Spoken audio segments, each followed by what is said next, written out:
Reveille, donks. Look at us now, tip to tip. This is our life. This is our passion. That's the spirit we bring to this show. I'm Luke Thomas. I'm Brian Campbell. This is Morning Kombat. Ooh, Jesus. Oh.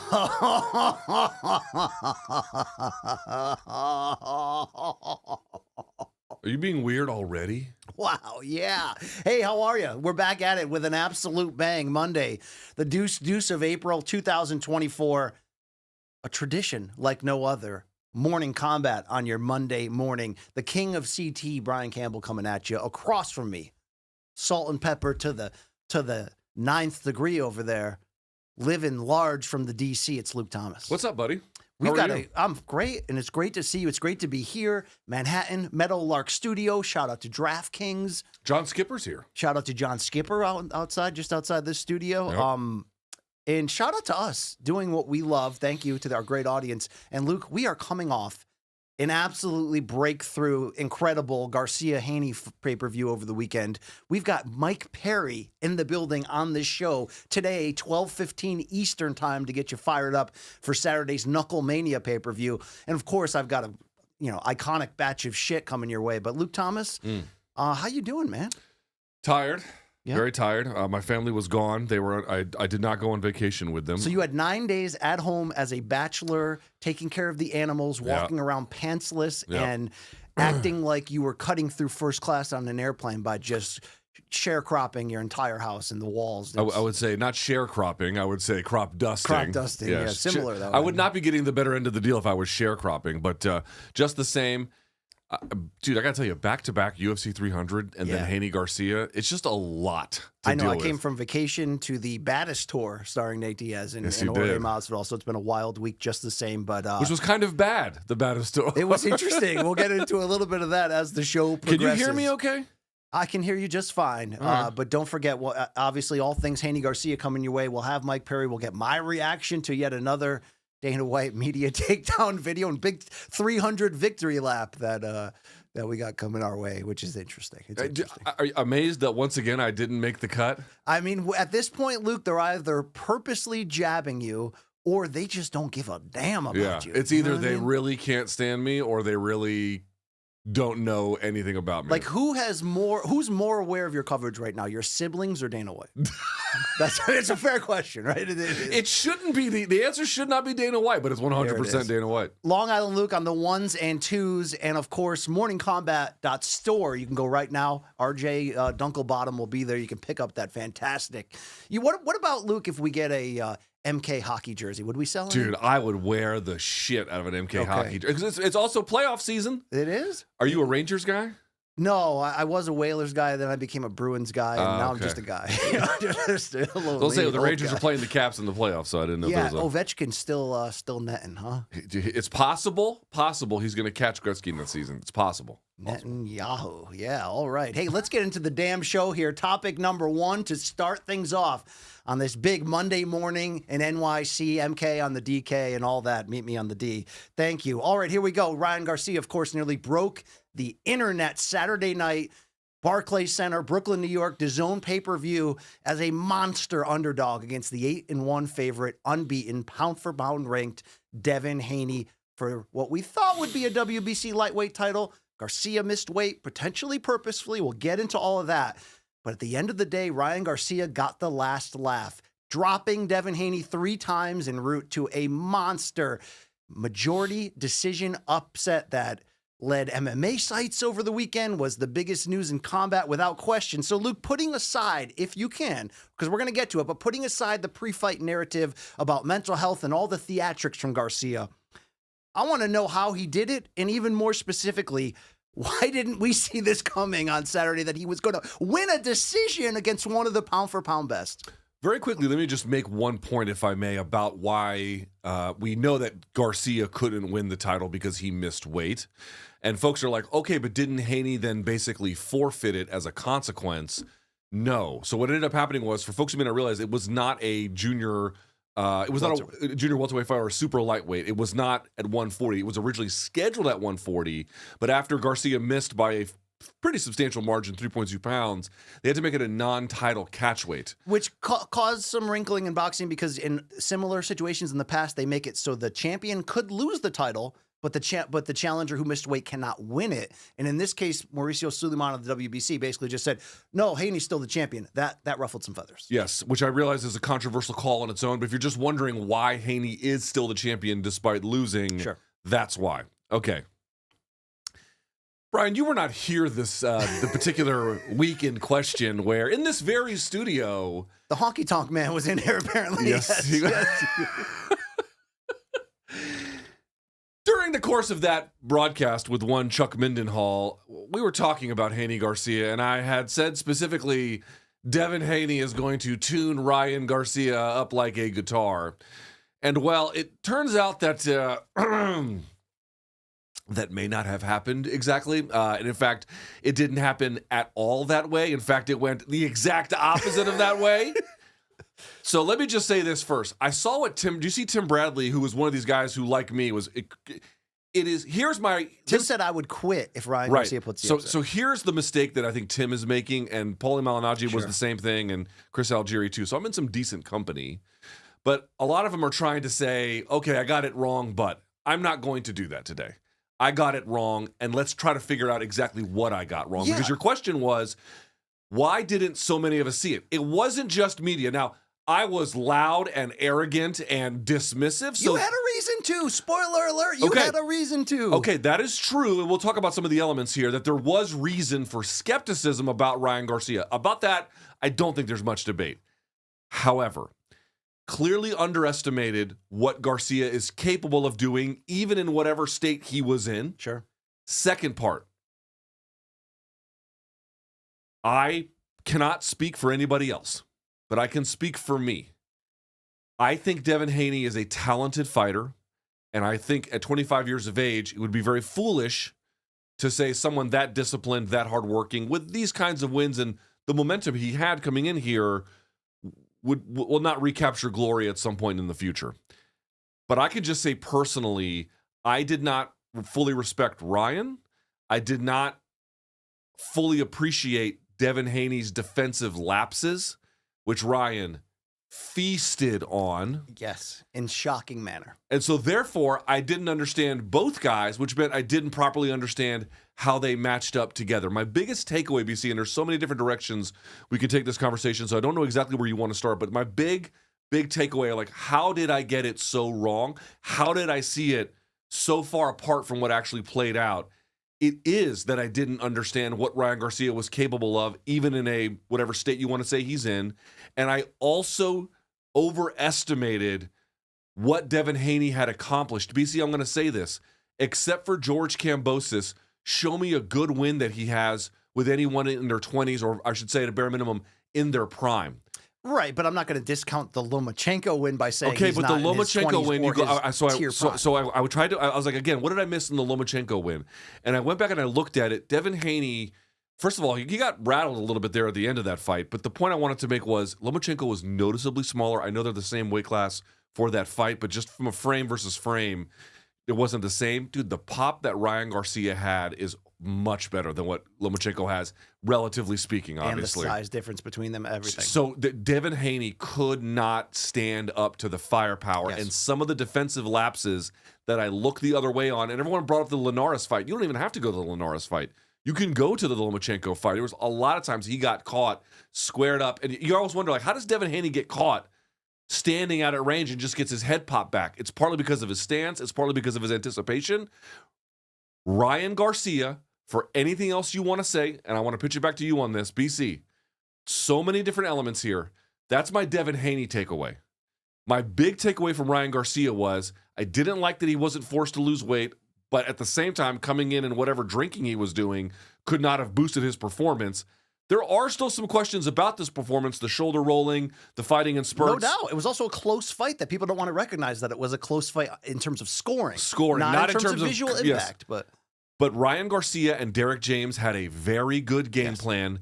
Ryan's left hook is one of the most devastating left hooks in the entire business. But it wasn't just the left hook that won him this. No.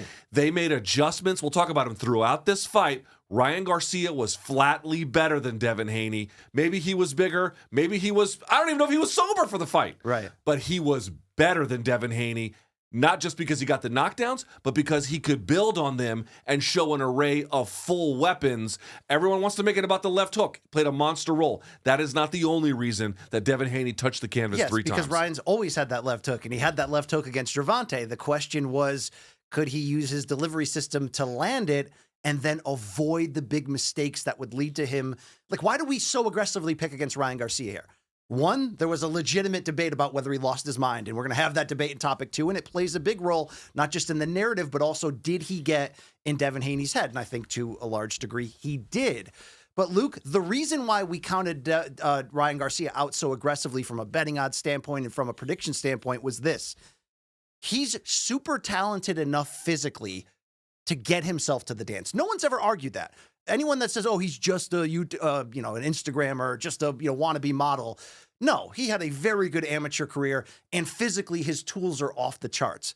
But he had yet to put all the tools together in a big fight to give us confidence that he wouldn't implode. So now he's going in there against somebody who's unbeaten, one of the technical best in the game, and somebody who at 25 just had a level of in-fight maturity that is more like a prime 33-year-old pound-for-pound great. So we couldn't have seen this coming because we couldn't have anticipated the real reason Ryan won this fight. He won this fight, and it's crazy for me to say it now based on his antics, with maturity. He won this fight with in-ring maturity, something that was never there. That's why when Gervonta Davis landed that big punch early, it took him out of that game completely. He went from trying to be a hunter and being confident to being, a shriveled up, let me just, wait for the ending. And once he finally opened up a second time, Gervonta got him out of there to the body. In this fight, there were so many subtle points of maturity.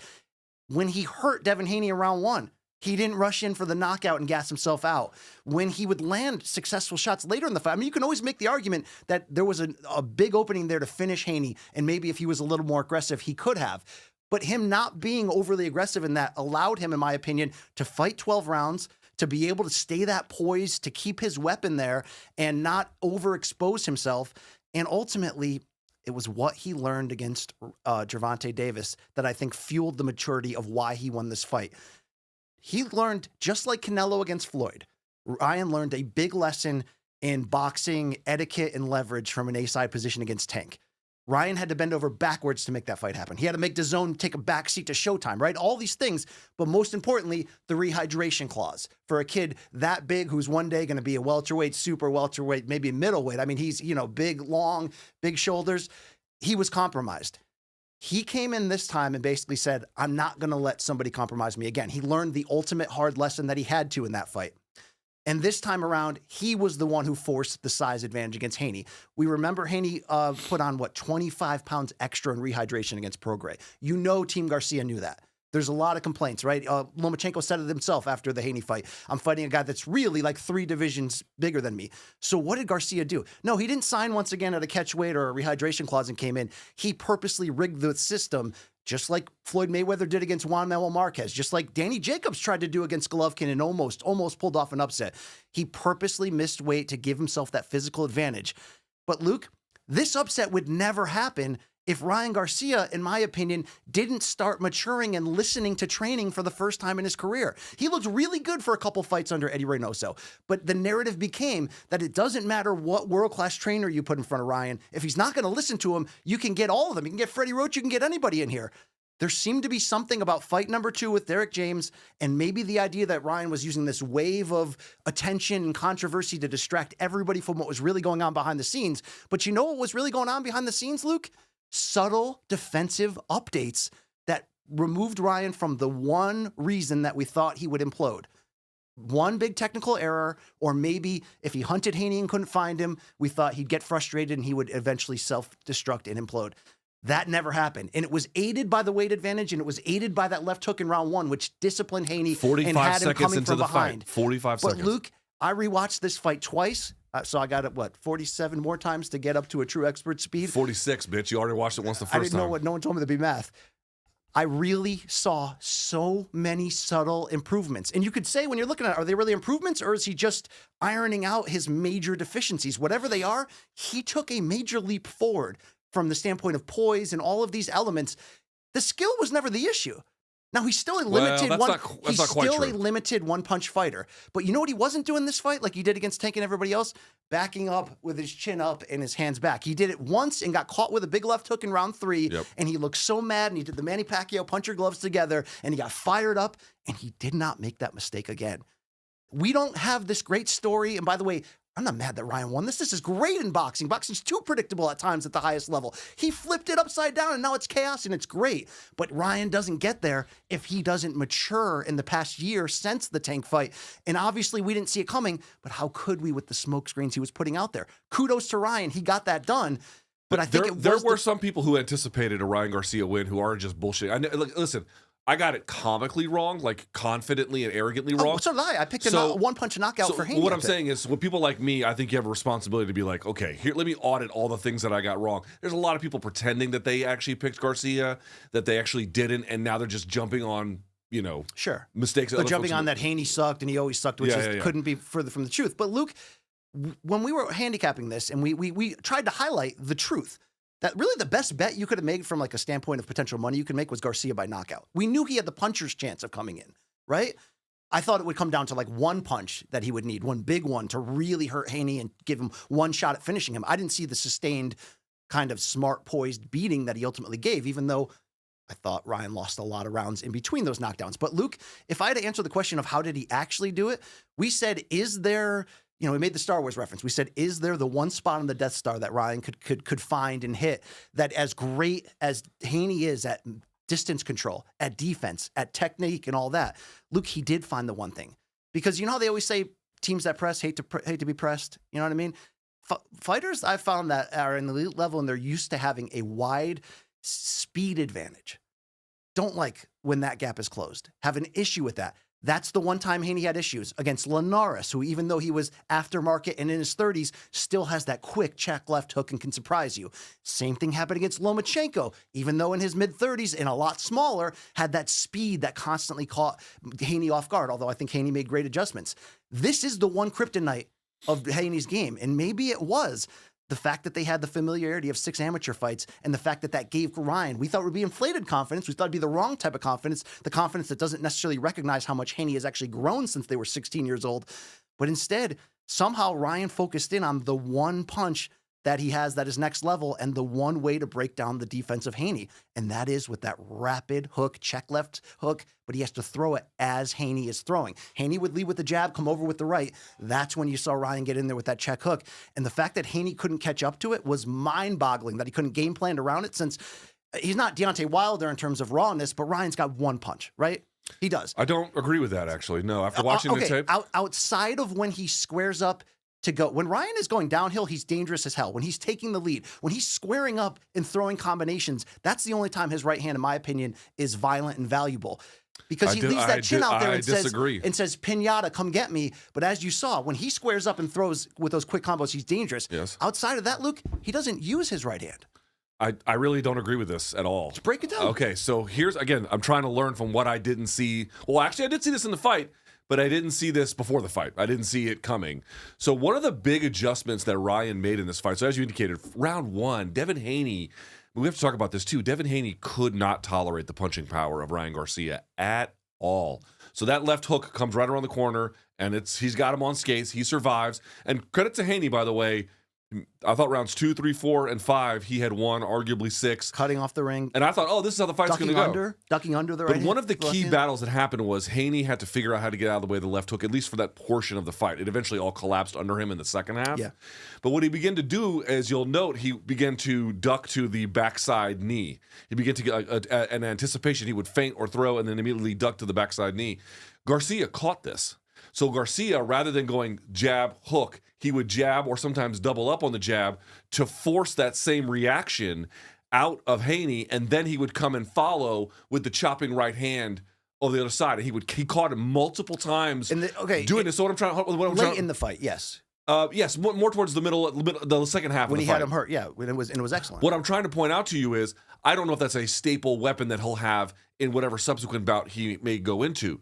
The point I'm trying to make is, here is a very clear case of Ryan Garcia landing his trademark weapon, someone showing a defense to it, and then him building a strategy to counter that defense. This happened multiple times to very good effect. And in fact, Haney had to go away from the ducking, because that stopped working. So my point I'm trying to make is, again, what weapons does Ryan have?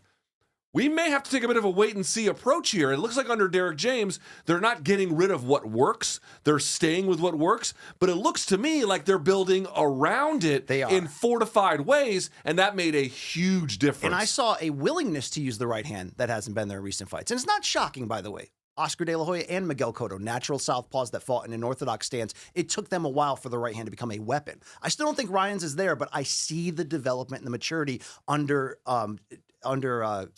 Derek James that's now starting to bring it out. But my point is, in reality, for somebody as great defensively with distance control and the mind that Haney has at 25, he never should have got hit that many times. No. Now, it could be that Ryan has his number. And by the way, like, remember when Erislandy Lara was on top and Alfredo Angulo, of all people, knocked him down twice and got him into this big war? It happens. Sometimes people just have the weird cadence, the off, that can throw you different kind of shots you don't see coming. Maidana obviously was perfect in just being awkward in that regard.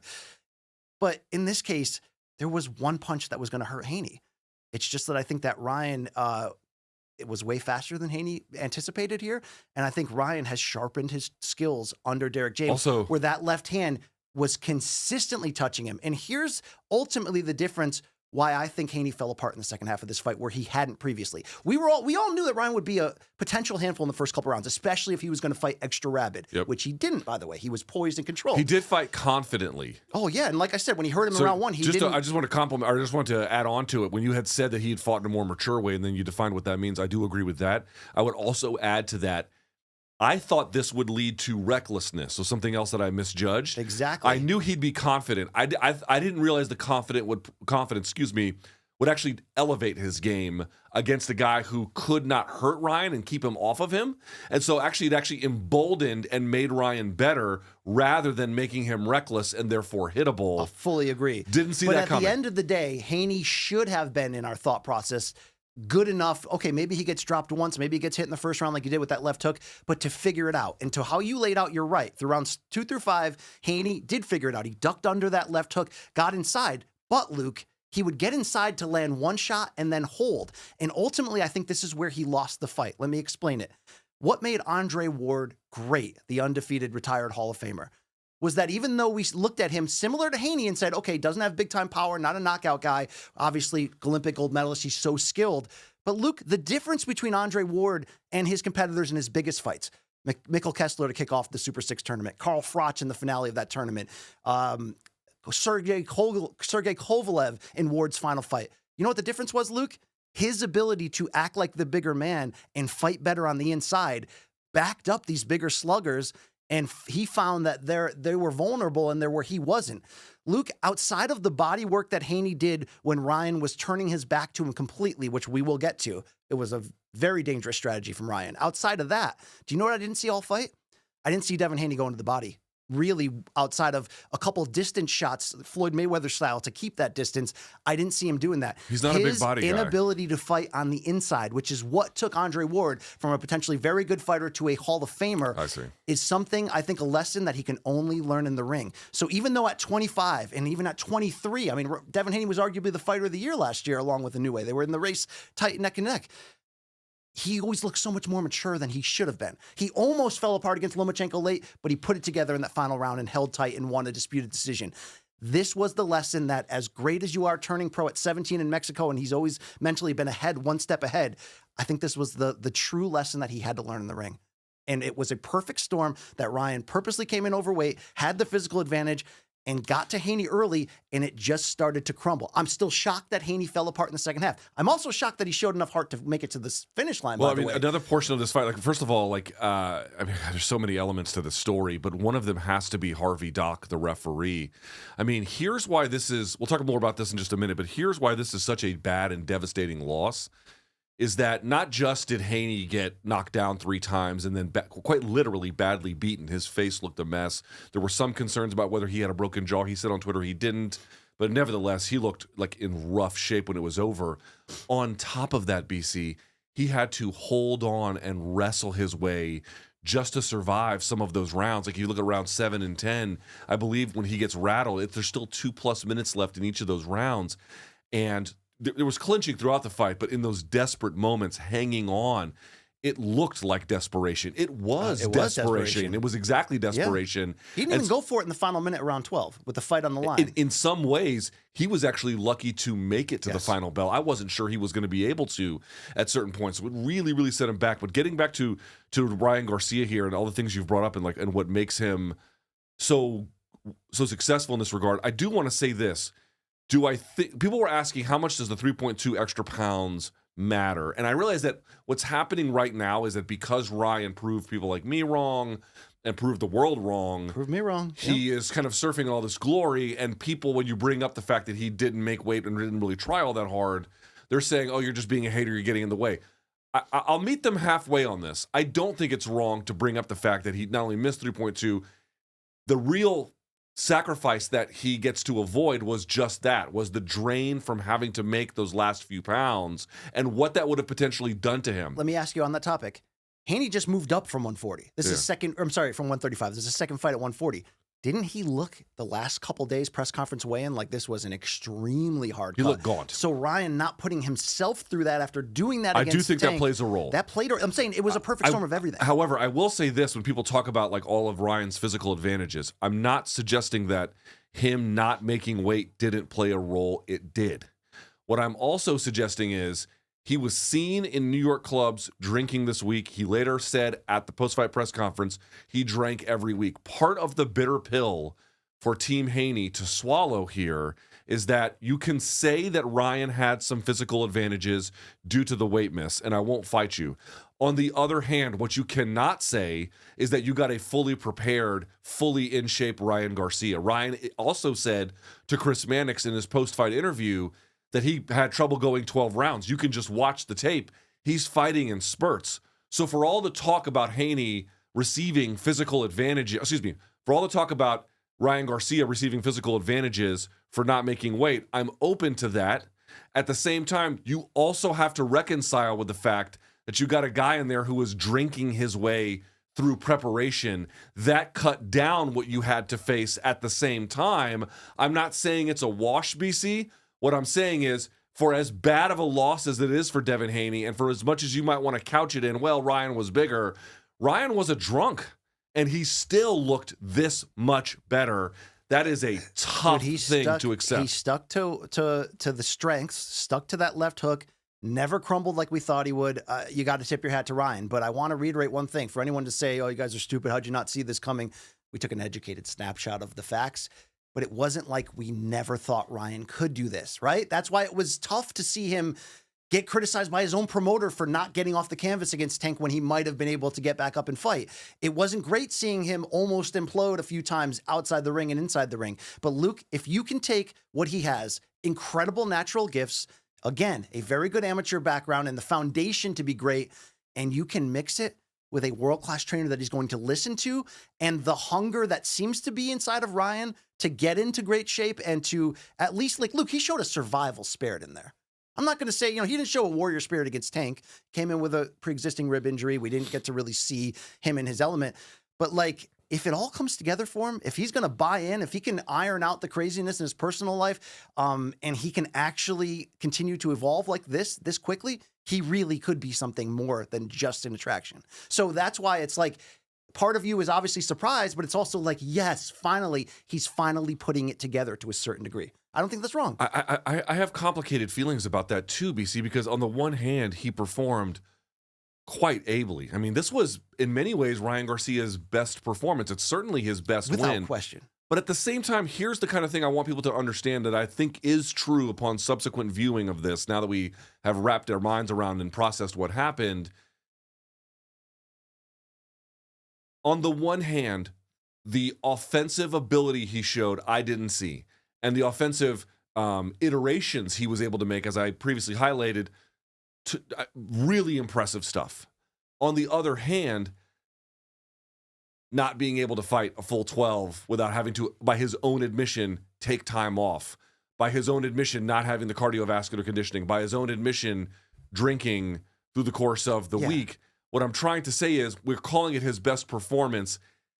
If it is, and I'm happy to say that it is because of the outcome, I also think folks should be honest and cognizant about is a lot of folks want to compare Ryan Garcia to John Jones. Right. Okay, John Jones never missed weight. Okay, never. But I want to tell you, Ryan did this on purpose. We got to get to this point. Ryan did this on purpose. Okay, we'll get there on purpose. No, I just mean you need to come to this point in your head. Let's not act like he fumbled into this. He strategically did. Yes, fine. He pulled a Floyd. I won't argue that. I won't argue that. All I'm trying to point out to you is I want to call it the best performance based on a few factors plus the outcome without looking the other way on, hey, did this guy really maximize his training? No. By his own admission, he didn't. No. And so for that reason, you still don't know I think we could still be critical while also acknowledging our faults about what we missed. As we transition from the physical of what happened in the ring to some of the narrative and the mental play, I did, though, want to talk quickly about the scoring. Majority decision. One judge scored it 112. Then it was 115 to 109. 109. And then 114, 110, I'm on board with. And 115, 109. Luke, how did you score it on a rounds level, on a score level? And what were your thoughts on the score? Okay, so I lost track. I was watching in real time, and I lost track once we got to the deep. And once he dropped him twice in rounds, or 3 times total, but then back-to-back in rounds 10 and 11, I had lost track. Also, again, getting back to Harvey Dock, we haven't had a conversation about it. Taking the point, bad night. Taking the, and Harvey Dock is usually pretty good. By the way, Harvey Dock was the referee in Haney versus Lomachenko. He's one of the best in the world. He's a conservative referee, and he's one of the best in the world. He was the referee in Haney versus Lomachenko. You don't hear anybody complaining about that for a very good reason. But he took the point from Ryan when Ryan was punching on the clinch, and he was. But it's like, dude, Haney was hanging on to him for dear life. What do you want Ryan to do? That was a foul. But you can't offer that, in my opinion, in a fight that big without a warning or without, like you said, acknowledging the fact that Haney was on a run of holding that was getting. I'm not saying Ryan should have punched him the way he did. What I am saying is, under the circumstances, I kind of get it, and a stern warning would have been better because it was Haney hanging all over him. I forgot your initial question that I was trying to respond to. About whether you, like, which end of the scoring do you think was more accurate? So I thought 115, 109, where Ryan wins 8 rounds is egregious. That's egregious. High. Yeah. I don't think he won 8 rounds. Now, to be clear, the rounds that Ryan won were like definitive. And that's what people still don't understand. And the rounds that Haney won were, fine to marginal. Yeah. So like in real time, I scored it 112, the average, 112. Okay, I mean, I'm hardly in a position to talk based on how arrogantly I got it wrong. At the same time, and I'm not licensed as a judge either, you talk to people who have actually done it or are licensed through it, and their major takeaway is the average boxing fan, some hardcores notwithstanding, and media too, don't really know how to properly judge 100%. boxing fights. They don't understand. Yes. Guys, they don't put in a score and then add it up at the end in the sense of, I'll change this one and match that one. A round finishes, they put their score, they turn it in, it's locked for the rest of the fight. They cannot go back and change it. That's what it is. You know that this fight achieved its promise of bringing in a casual audience and an MMA audience for the mentions of how many people tell me that I don't know shit about boxing like they're prime Roger Mayweather. Look, I scored at 112, 112. Mathematically, that's even. That's a draw. Do I think Haney won the fight? No. But as Luke just said, it's like we have to do this every big fight when people are screaming robbery or you don't know shit about boxing. I had it 6-6 rounds, but then because of the knockdowns. Yes. So he won. My score indicates that I had it 7-5 Haney in real time. But to be fair, I'm tweeting in real time. I'm giving live scores to CBS Sports HQ. We're all sort of caught up in everything that's going on. I'm preparing my post-fight column with notes, all that stuff. But Luke, this is more comparable to like a Deontay Wilder fight where he's also often losing at the point of scoring a knockout, or even the same scenario we had in Ngannou versus Fury, where obviously Ngannou had the biggest moments, but that's not how fights are scored, folks, okay? And if I win a round just barely, and you dominate me but don't drop me, I'm sorry, the scoring is the same, for better or worse, usually worse. But in this case, Luke, I rewatched it. I think 6 and 8 are the swing rounds, and I think upon rewatch, I can give round 8 to Garcia, where I originally gave it to Haney. And the points about 6 and 8 being a swing round, I think, are Ryan got off in both rounds in the first 15 seconds landing a multiple punch combination, but then doing nothing the rest of the round as Haney was cornering him, cutting off the ring. I mean, Haney did something brilliant from rounds 2 through 5 that no one's given credit to. After getting rocked early, he took back the control of the fight. He limited it to one punch at a time. When Ryan can only throw one punch at a time, he's not dangerous, right? He's dangerous not in dangerous. flow with combination. And so in that regard, it was brilliant. But in round 8, Haney did not do as much getting inside, going to the body as I thought he did. So if I swing that round, I now have it 7-5 for Ryan, but it would be he would get the slight 113, 111 with the knockdowns. Harvey Dock had an awful night, Luke. It wasn't just the point out of nowhere.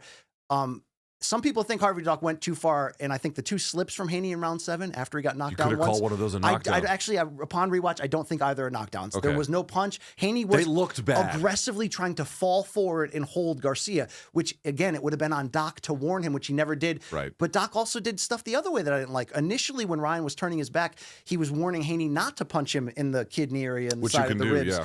And here's the deal on the spinning around. Obviously, it looks horrible, and people are like, well, people don't normally do that in boxing. Yeah, there's a reason. Yeah, there's a two-part reason. There's a reason guys don't show their back in boxing. Number one, you can get hit with a punch you don't see coming, which is the number one reason not to turn your back or compromise your vision.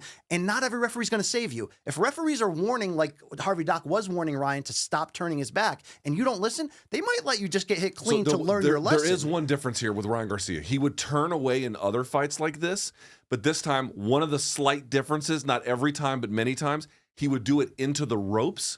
So there was no way to get to the other side angle of him. Okay. It becomes a problem when from the middle and I turn, you can come to the backside and But it's a twofold issue to try it like that. Is not just the idea you can get hit with something you don't see coming and the referee may not bail you out. But number two, if you turn your back on the action at any point, you are no longer intelligently defending yourself, Right. and the referee has all rights to stop the fight right there, and it's a TKO loss. And when guys are getting hurt and they even show a hint of that, a lot of referees will just stop the fight. So we don't need to see that from Ryan, and that did open up body moments for Haney, and I thought he stole round 6 from it, even if Haney overall was not going to the body, and I think that's a key why he lost. Okay. Luke, the scoring, though, to close, it's just one of those things that when you really understand how boxing is scored, Ryan did nothing in any of the rounds that he didn't land big shots in. He just did nothing. He got slowed down, cornered, and Haney was at least landing one punch cold. And I'm not saying I love that strategy, but that's more than Ryan doing nothing. People have to come to terms with that. Just because you watch a fight and somebody scores flashy knockdowns, it doesn't automatically mean they won it. Ryan almost left that back door open in a big way. He risked. After the 2 knockdowns in round 7 and 10, I was like, okay, if Haney rallies the last 2, he should win this. The 3rd knockdown, I thought that was over for him, basically. But you're right, that even with the 2 knockdowns through 10 rounds, he still was potentially going to lose it. Now, BC, let me ask you this one. Yeah. We got to have a difficult conversation here. Yeah. Let's talk about what people are calling the troll job. Something I still don't agree with, but maybe you do. Question for you. Was this the greatest troll job since Ali-Liston I, thus necessitating a full apology from the media for its aggressive concern about Garcia's mental well-being? Or did Garcia learn how much better he operates when the pressure is on and unhinged chaos becomes the norm? What do you think? People hate when we ask divisive questions and then give middle-of-the-road answers, but like the true answer is yes, yes, and all of the above here. Meaning this. A lot of people coming at us on Twitter, and this is great because it's, again, Ryan flipped the script upside down. Now we got all this great stuff to watch and talk about, and I'm happy for Ryan, by the way. But this whole idea that we owe Ryan an apology. If we predicted he'd get tuned up by a guitar, or I think I do. I don't know about you. I predicted he'd get one punch knocked out. So yes, I owe him an apology on a bad prediction. He brought himself up to a level of like coming close to fulfilling his potential in a weird way, but yeah. But do I owe him an apology for writing a column that I was concerned about his mental health and tweeting that like they need to save him from himself? No. People are telling me, wow, Ryan achieved shutting you ignorant boxing media up who constantly lie and don't tell the truth and constantly try to fool people. So he shut us up by completely fooling us in the scariest way possible. So look, do I think it was a troll job? Against Devin Haney, yes, I think it was a troll job. I think aggressively Ryan tried to do the skit with the beer on the scales to just try to put out that he's insane, he's not properly prepared for the fight, the same thing we all thought all along. And I think it actually worked against Haney. So if you want me to give Ryan credit, I will. But am I going to give Ryan credit for fooling all of us who cared enough about him and were actually publicly saying, you know what, at the end of the day, him taking clean punches to the head might not actually be the best potential scenario here? No, I'm not going to apologize for that. Obviously, the New York State Athletic Commission, Oscar De La Hoya Golden Boy Promotions, DAZN, whoever are the adults in the room, I'm sure they did their due diligence to check him, and Ryan did have to pass mental tests and all of that.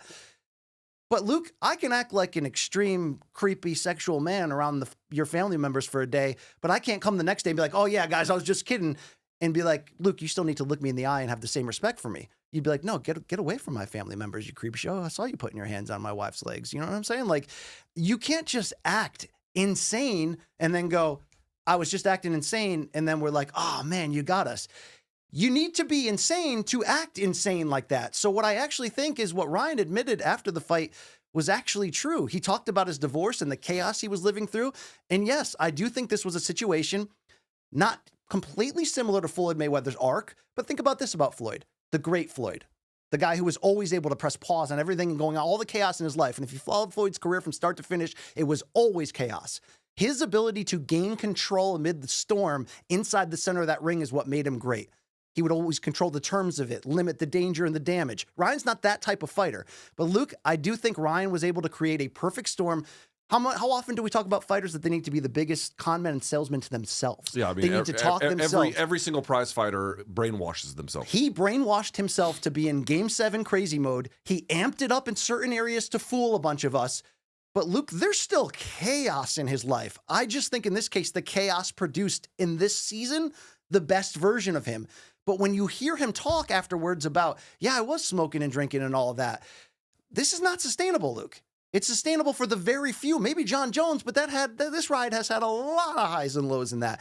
I do fear for Ryan on that. When I tweet, wow, maybe it was a big troll job, I mean from a stylistic standpoint, I mean from a getting in his opponent's head.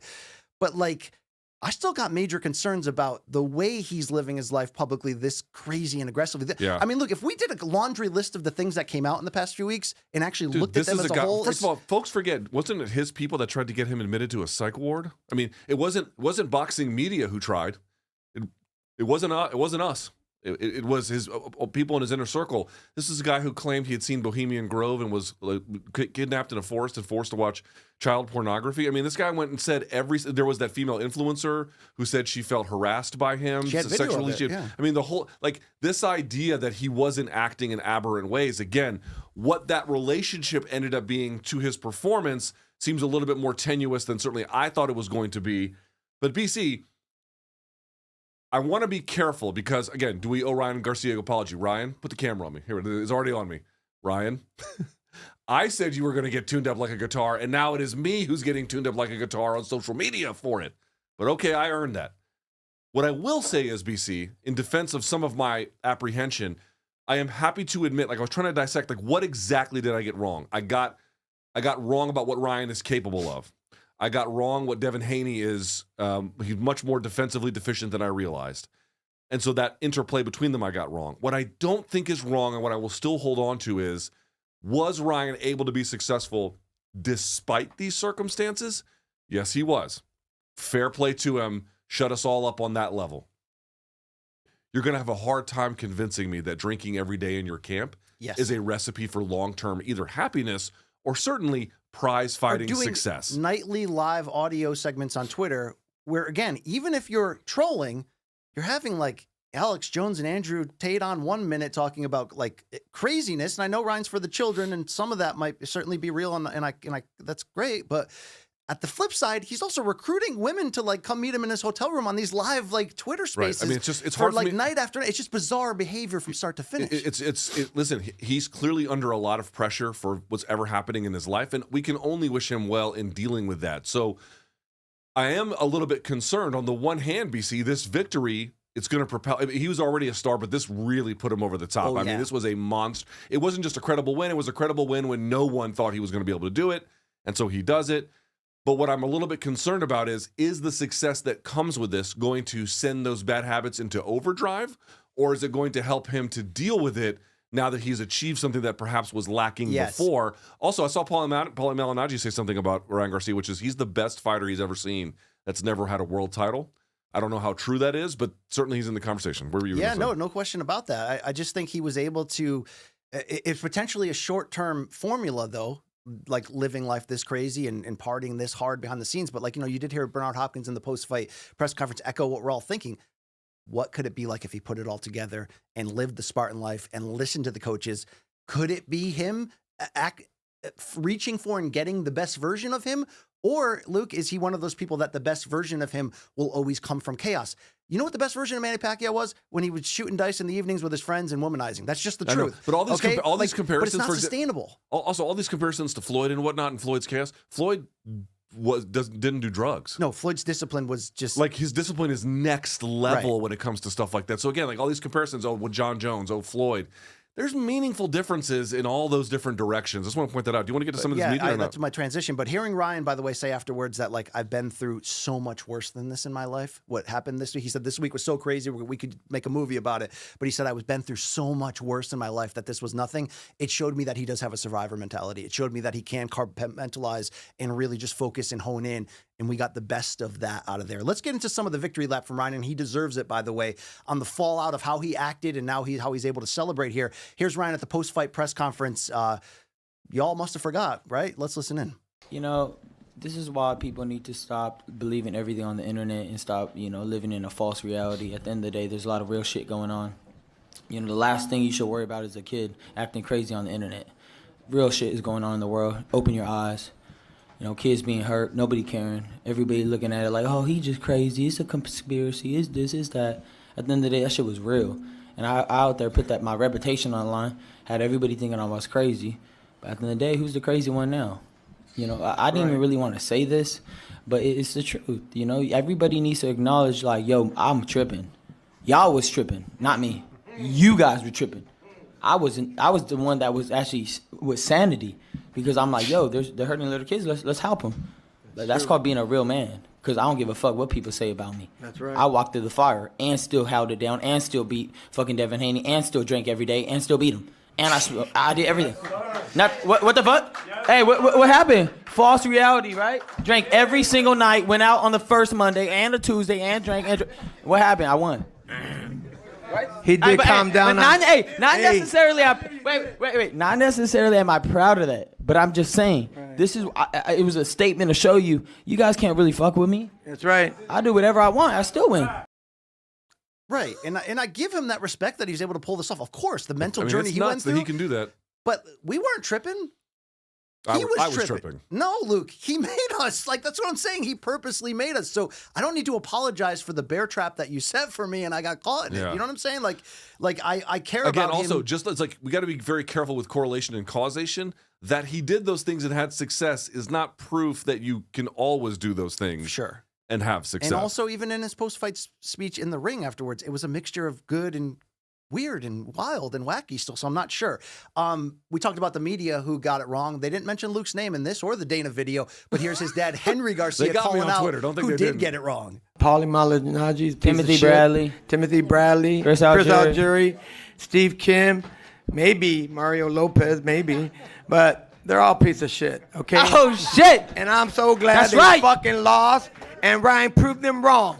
Yeah, Timothy Bradley, suck my dick. That's right. No diddy.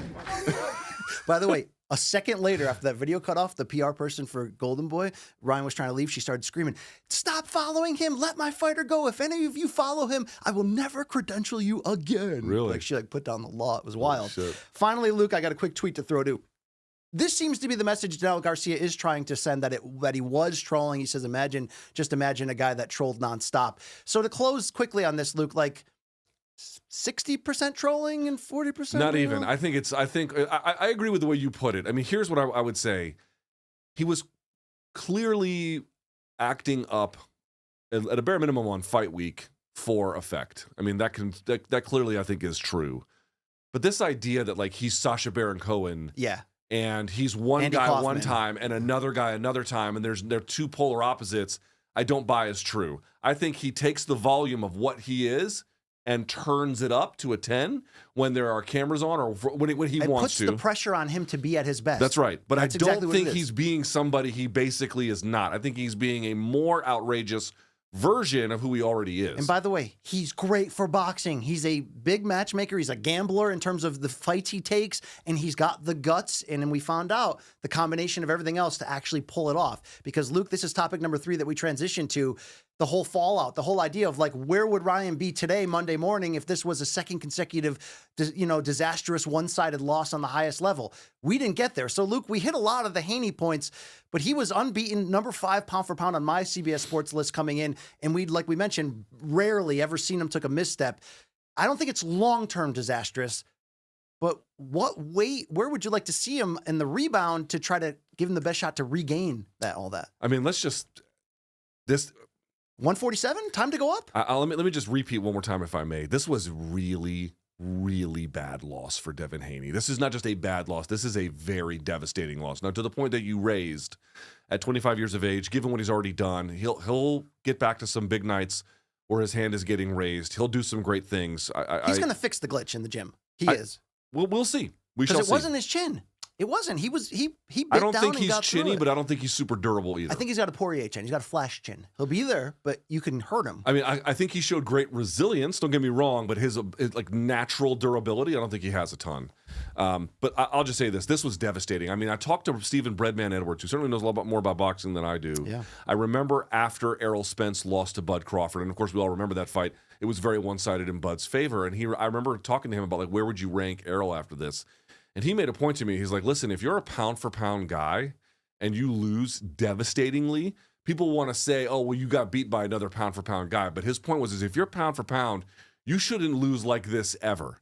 Now, this fight was not quite as one-sided, which ended up being Bud barely took it. I mean, Bud lost the first round in that fight and never looked back and then finished him off and scored a stoppage, right? But, dude, you've got a guy in Devin Haney, to your point, on everyone's pound-for-pound list, in certain cases inside the top 5, and he just lost to a guy who's never been a champion, who was not ranked inside the pound-for-pound spot, and he got whooped. This is a devastating loss for him. It is a lesson in any number of things that we've kind of already touched on, what the weight meant, how he should have handled it. Okay, it's a short-term devastating, but I think he's already got the skills, the mindset, the IQ, and the foundation to quickly. Now, he's got to make some adjustments. I mentioned the Andre Ward style of infighting and maybe spinning Ryan more. One of the times he got knocked down from inside fighting. Like that is when he was hurt, it fell apart. Look, I'm not absolving and also, him. hold on, just one more time. Like he's known for his jab, right? That's what's Devin Haney's number one weapon. Yes, it's his jab. Ryan took it away with the counter. Ryan took it away, and I want to point out something. Like everybody who does tape study on Devin Haney talks about this. Everybody, even I knew it was a weakness. I just didn't think Ryan would get to it as often as he did. What happens is you'll see when Devin Haney jabs, he brings his hand up sometimes. A lot of times what he does is he pulls it back or he drops it down, and then he'll reach over his front toes. He has a wide open target all the time. Lomachenko was able to find it. He just didn't have the firepower. Sure. It's like, dude, how do you have a deficiency that noticeable to anyone on tape, and then you go into a fight with Ryan Garcia? Can I answer your question? Because there are a couple people on the planet with the reflexes, speed, and power combo to land that punch. Dude, even whatever you thought about, I was like, if I'm Derek James and I'm not Derek, I'm sorry. If I'm Bill Haney and I'm Devin Haney, you can say anything else you want. You have to know the left hook is coming. Right. Fact or fiction? Okay, you know it's coming. Fact or fiction? So, fact or fiction? No, yes. I'm going to ask you. Fact or fiction? Fact. I haven't asked you. You don't even know what I'm about to say. Fact or fiction? They had a proper game plan to deal with Ryan Garcia's left hook. Fiction. Yes. Fiction. Yes. They did not. What helped derail him was getting hurt in the first round. He made the adjustments from 2 through 5, but him being unable. Look, people had a lot of things to say about Haney's power, and I defended it. There is a limit to Haney's power. He's finding it at 140 right here, Luke. Yes, he was true. unable to back up and hurt. He was couldn't able to corner hurt Garcia Ryan, at all, but not able to hurt him. So that's a thing. But I'd bet your beard that pretty strongly that Haney wins the decision in the rematch, that he takes away Ryan's left hook completely, kind of mucks up the fight, but does what I'm talking about, targets the body early. Okay. I only want to, really... fair enough. I only want to just make this point out, and if you want to weigh on it, you may, certainly. The only thing I want to say is, I don't think they had the very best game plan that they could have. They did not have they did not properly take away what was Ryan's most known and potent weapon. And then more to the point, I don't think that in the end they didn't handle the weigh-in situation as well as they could have. That's a separate one. But one more time, aside from George Kambosos, who had an inspired night against Teofimo Lopez, he doesn't have a win over somebody noteworthy who was in their prime. It's a lot of older guys like Linares and Lomachenko, who was oversized. Okay, but he destroyed Prograis for the belt. Destroyed him in his Prograis debut. was also in late 30s as well. This is what I'm trying to point out. What are we doing here? He's 25. What are we doing here? All I'm trying, dude, everyone's going to be different. Yeah. I feel like I whiffed big time on this. Yes. So I don't want to overreact, but I'm trying to find the pieces of what I missed. And I think a big piece is there were defensive lapses in what he was doing prior to this that he got away with because Linares couldn't capitalize, or Lomachenko didn't have the firepower, 100%. or whatever. And then he got here, and it all got completely blown up, and I missed that. I think it is a lesson he can only learn the hard way in the ring, but the amount of fighters on this planet that have that level of explosive speed and turns out has that accuracy and that reaction time that Ryan has. We always knew he had it. It's just executing it the way he did. Holy crap, he did it. I think Haney can fix this. Now, will they run it back right away? Or does Ryan go after Teofimo? I mean, Ryan's at a point, obviously, from this win, he can do anything, and he can kind of cross over to any network and bring them in. He's in a huge spot. Luke, he talked about he had a dream that he moved up to 54 and beat Fundora, and he says, I want to do that. He's calling out Crawford. What do you think he does? Because Oscar gambled, and they won big. I think they rematch at 147. I think a rematch at 147, because remember, this was not a a junior welterweight fight. Right. This was not a 145. It was welterweight fight, basically, catchweight certainly, but do it at 147. Put both guys at 147. You've already had, you would imagine both guys could relatively easily make it. I think that the rematch would be huge. Ryan's blown up. Haney's still a tough test. The belts are still kind of hanging out there. Yeah. This idea that Ryan, and again, I don't want to make the same mistake twice, but I feel like Ryan Garcia versus Boots Ennis, I don't love that fight. Don't do that. No. I don't love that fight for Ryan Garcia. No, don't go anywhere near that. I think he'll eventually rematch Tank, obviously, and this raises the stakes on him against Tank. He would have to force Tank to come up and weight. That's the issue. And that's the major issue because Ryan's not going to do the catchweight thing again. I wouldn't want him to go after Matias for a title because I think that could be a trap for him. Also 140. He's like, I'm not doing 140 anymore. But here's the deal. I think they should inquire about Teofimo, who has a fight coming up, kind of like a stay busy mandatory. I think they should inquire about making the Haney rematch at 147. I like that idea. Ryan has another potential option. Can we throw to it quickly, Long Island Luke? And it is Conor Benn, the big UK star who called him out. And then we saw Ryan saying, let's run it back. And then, boy, did he ruin the spelling on spleen right there. But, he'll still fracture and eat it. But, Luke, I will fracture your spine. And look, I want him to rematch Tank. And I think this now makes the Tank rematch viable. But do you know what he should do next? You're going to hate this. You're going to hate this because you always hate If the answer is pornography, I don't want to know more. No. Oscar's really smart. And the one thing about Are you Oscar... going to say Crawford? Oscar is really smart as a promoter at times when he's in the right place and he's moving forward. Manny Pacquiao is the fight right now for Ryan Garcia. Right freaking now. At 147? Yep. Right now. Right now. Man, he's been out a while. He's like 45 right now. I mean, I'll be honest. Like, is that my number one fight that I want to see for Garcia? No. Do you want him to be a superstar in a fight that he actually still could lose? Seriously, he still could lose. Not as likely, but... Yeah, he could. He could. I don't want to see Conor Benn. I don't know. I'm not into the Conor Benn. Conor Benn, I'm not into. Where are you on the rematch at 147 with Haney? I like it, but I think that's going to make a better Haney when he's allowed to. Haney's huge too. Ryan was bigger in the ring. But look, at the end of the day, let me say this. Final comment on this. Ryan not only outpunched Haney, he outthought him. He succeeded in getting Haney's head. He did. That's why he beat won. Him fair and square. He won it with maturity and knowledge. He put it together. Shout out to Ryan Garcia, but we do have to roll on. Okay, here. so let's do this. Point number 4, BC.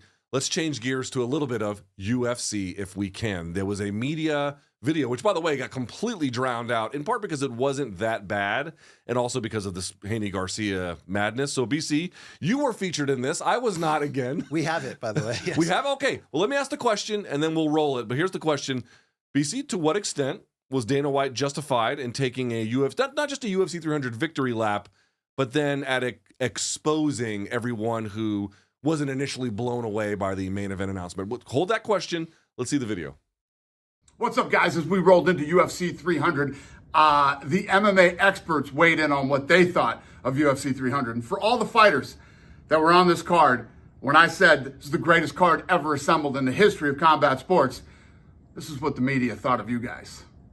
UFC 300 makes no sense. Is any fight on this card 300 worthy? No. This is the most diabolically disappointing UFC 300 announcement ever. It feels kind of thrown together. It doesn't feel like the culmination of something big. We were continually told that it's going to knock your socks off. It's going to be amazing. What did Dana say about this card? We're going to blow their socks off.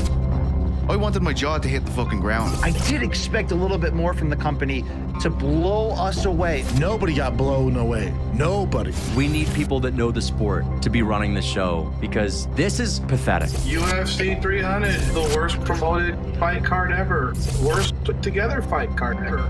Justin Gaethje and Max Holloway for the BMF title, which I think is the corniest nonsense on earth. Weili Zhang against Zhao Yan. China's gonna get all excited, and I don't think anyone else really cares. UFC 300 will be a disaster. Are you kidding me, Dana White? The most monumental card that there's ever been. You've had a whole year to prepare for this. Aren't you trying to make sales? Don't you want people to actually buy the pay-per-view? This ain't it. As far as I'm concerned, it's just a regular, decent pay-per-view.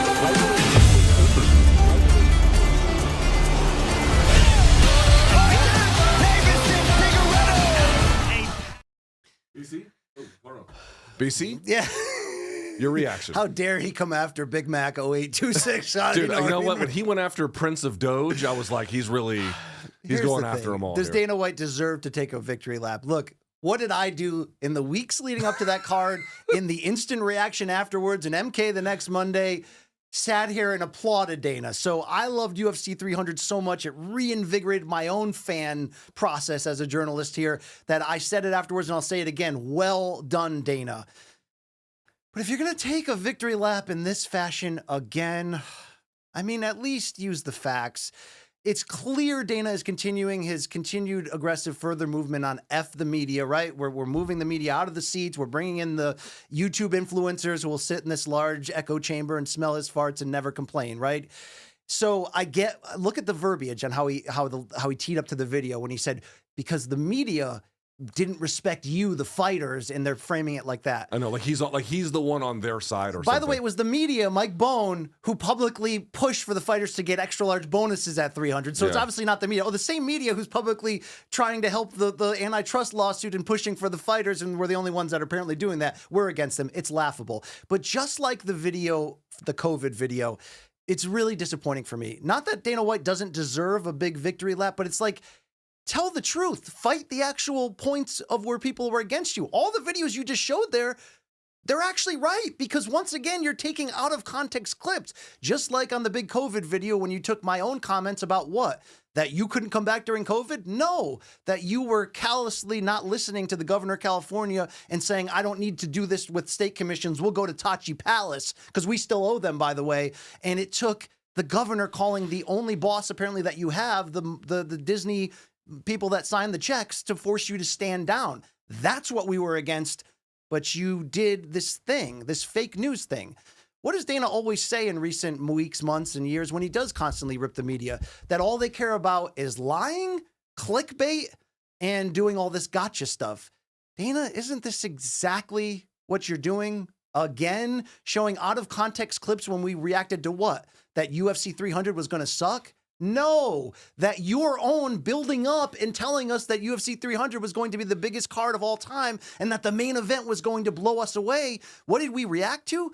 Back in January and February, we were having an honest reaction to what? That the biggest card ever was 2 months away and you still didn't have a main event. What we want at the end of the day is truth. Do you know where we would applaud and join the Dana White victory lap if he came out at any point during this and was honest and said, folks, our goal was to give you Conor versus Chandler for that. When we got closer, we realized Conor wasn't in the right physical and mental state, and he did have the movie tour to promote Roadhouse, so it just wasn't going to work, and we didn't figure that out until the last minute, but we scrambled, and we still put together arguably the deepest card of all time. That's exactly what happened. But if you want to sit here and me not at any point, whether it's back in January or even now, defend that for the biggest card ever, you rolled out Jamal Hill, Alex Pereira, and Weili Zhang in a fight that obviously was big but should have been in China against Yao Xiaonan. Are those two fights acceptable atop your marquee for your biggest fight card of all time? No, it's laughably not. It should have been with what they stuck with, by the way, which was a very deep and amazing card on paper. It obviously, and it proved in the cage, it should have been Max versus Justin in that main event for the star power and for the potential of exactly what happened. But Luke, there are two things that we respond to as fans and journalists in terms of grading the UFC: the cards on paper and how they lived up afterwards. Just because the card lived up afterwards, absolutely incredible, doesn't always mean that anyone who criticized it on paper was wrong. In this case, it was very good on paper, and we said that. Go pull the other clips. But to just continue to come out here with straight lies, continue to try to turn everybody against the media so that they're just not needed and they're out of the building and out of the picture completely is laughable. And maybe Dana should, I don't know, act like you've been here before.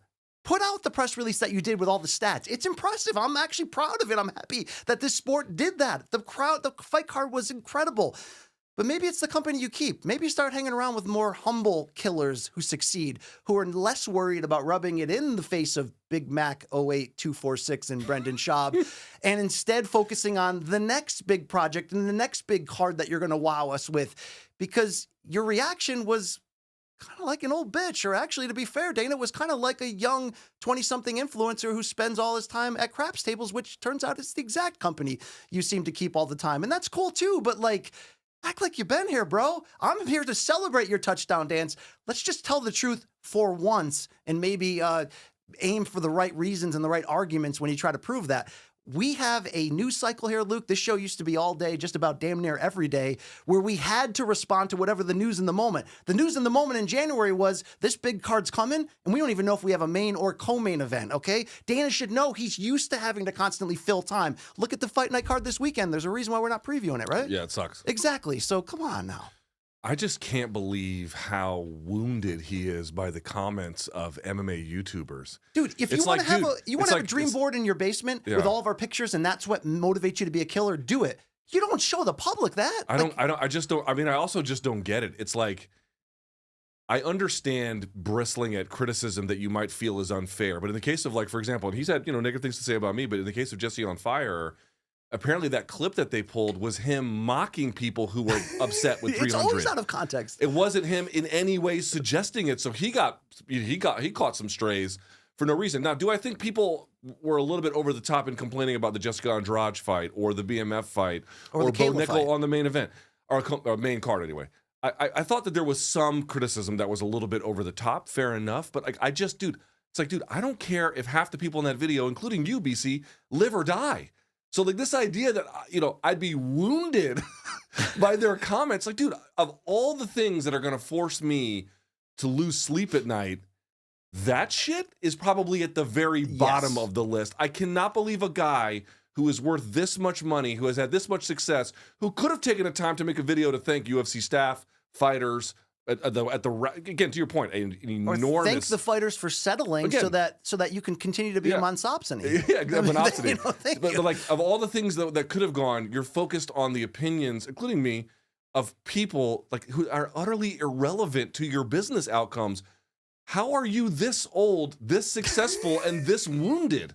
It makes no sense. You old bitch. I mean, just to close on that, Luke, he's using a January argument to fight something that happened in April. Can we show the tweet from January from Dana? Tell me if this is true or false. This was a quote. This was Championship Rounds. From Championship Rounds, but Dana did a live Instagram. And Luke, everyone will go crazy for the UFC 300 and main event. This is a petty argument because the fight ruled, and so did the playout. But and also, on paper, listen, they announced the main event, first of all, a month before, after trying a million different other things to get it. Remember, they tried John Jones for the main event. That didn't work. They tried a bunch of different rabbits out of their hat, and it didn't work.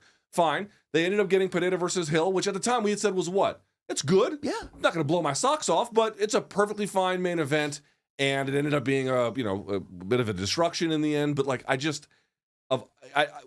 again somehow missed the cut, BC. What's your theory on why I'm missing the cut? I don't know. It now seems purposeful. Okay, maybe of course maybe you need to pull Burnt Chrysler and take your shirt off and put the camera on me and do the full do the more make it all about me. Cook Dana. Do the full let them bang, bro. I don't know. That's all I got for you. Let's keep it going. Well, here. all right, yeah, we can do that. Mike Perry to come in a little over 5 minutes, folks. But Luke, topic 5, we got a little bit of a latest news roundup of the week that was. It's hard to do this once a week now, by the way. We do have big plans on expanding, so stay with us.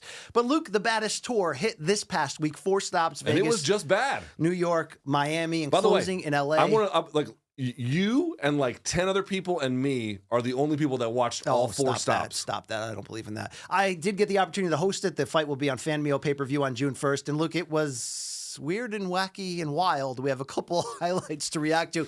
Here's Nate Diaz in front of his home crowd last Friday on the final stop of the tour in LA, about 4 minutes into the broadcast. Hey, it was a fun tour, going out here and all this shit all over fucking USA, and I'm done with all this shit.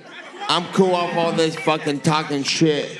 I got a whole team to represent. I don't want to do none of this. I never did want to do any of it. Fuck this nigga and fuck his team, bro. I'm out. I gotta go. Honestly, true story. That's how BC ends all meetings. Does he get a pass? I don't know. I don't want anybody to get a pass. He should. I mean, it's 2024, and people are just hating gay people and saying the N-word again. So here we are. It killed the whole press conference. It did deliver the viral moment, but it's Nate Diaz. So Luke, was that completely unprofessional, or was that on brand in what this fight? Honestly, here was my reaction, because I saw the Las Vegas stop, and then I saw the subsequent New York. And then Miami, and then also it ended in LA. This was the LA stop. Thank you here. for watching. I appreciate it. I did watch, and I tweeted about it. I let everyone know every single time. And people were like, "Are you being paid to watch this?" I'm like, "I'm actually just watching this to support BC." But here's what I would say. Shoes in my house too. Here is the problem that this tour kind of highlighted. That moment that you just showed, when it ended up being shared on social later, is of anything that happened in the previous 4 dates, the biggest thing that there was. Nothing else ever came close. They did a bit of a media scrum on Vegas. They were there for UFC 300 weekend, because it was actually the week before. And that got a little bit of publicity, but not much. This one got the biggest. The problem is that this tour, I don't know what it accomplished. Typically, when you're doing a tour like this, you're doing it to generate media attention, to begin to drive narratives, to really begin to make a big splash. And while the tour looked nice from the visual presentation that I saw, you did a great job hosting. It did have some big names, and Nate and Jorge.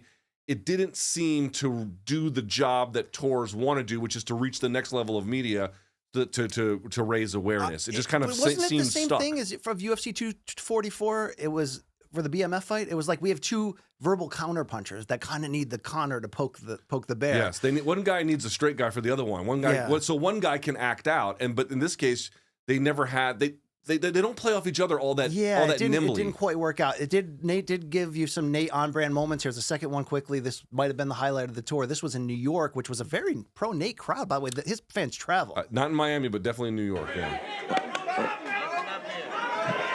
It was Nate's 39th birthday, so the fans serenaded him with thank you, and happy birthday. Dude, that thing could have been just laced with fentanyl. He could have been completely heart attack city. He just Saturday, June 1st.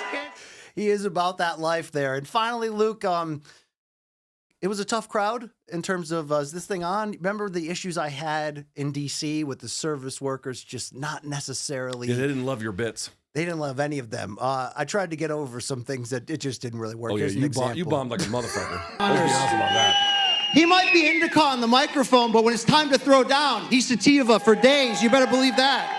The 5th most strikes landed in UFC history. Nate Diaz. I mean, that was about 2.5 minutes before he walked off the stage, so... Guys, he may be like indica on the mic, but he'll be like sativa in person.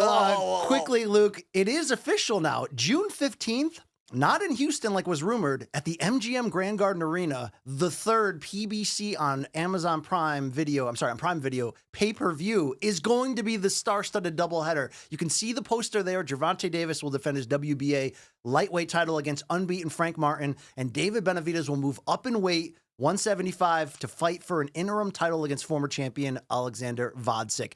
Both fights are very good. Leonard Elderby tweeted that there's going to be some really good main card fights to fill out that pay-per-view. Your reaction? I think people who are saying Frank Martin is some kind of scrub, including Gervonta, who said he's ass, have it totally wrong. I think Gervonta will win. I'm expecting him to win, but I think Frank Martin's going to make it fun and competitive. So is it the fight that I would want to see the most? I mean, Gervonta and Shakur Stevenson had a huge back and forth over the weekend. I'd rather see that. However, I'm happy to see this fight. I think it'll be a Do you fun like this test. model? It's like, And that's the other part I was going to say. It's like, is this the fight I want from both guys, either Gervonta or David Benavidez? It wouldn't be my first choice, but to get them as it's not a doubleheader in the way that we had the Charlo doubleheader. But it kind of is. But it kind of is. You get two of boxing stars, one the preeminent star, one on the rise. You get the African American fan base. You get the Hispanic fan base. You get the crossover fan base. You get everything that you really want to make this work.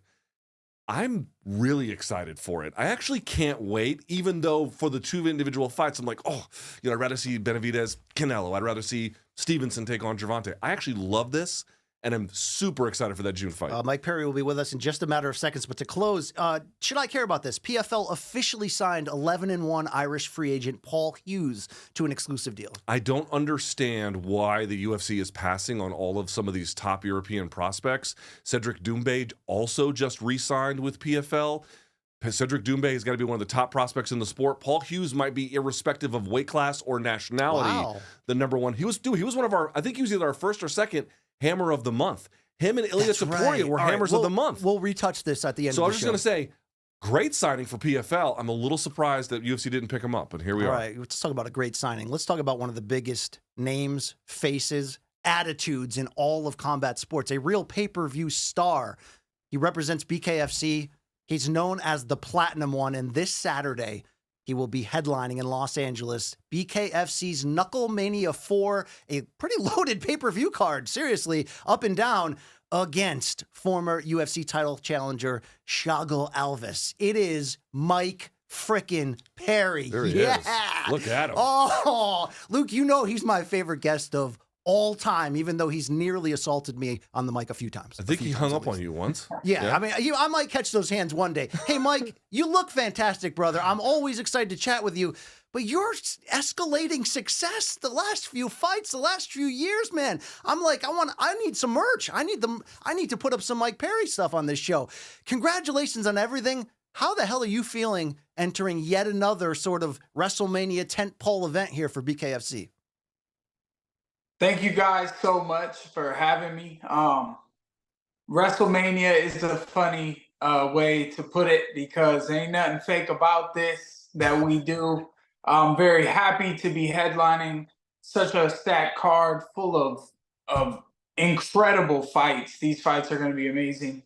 You know, I'm so excited, man. I'm ready. I'm prepped. I got more training to do throughout the week. I got some weight to cut, and I got a tough opponent, a little rockhead brick wall in front of me. I'm gonna demolish him and break him down, and it should be fireworks.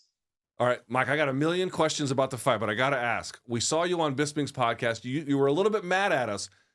I want to talk about this. We never treated you like Jake Paul. That was never, ever, ever our intention. So can we talk about that for a second?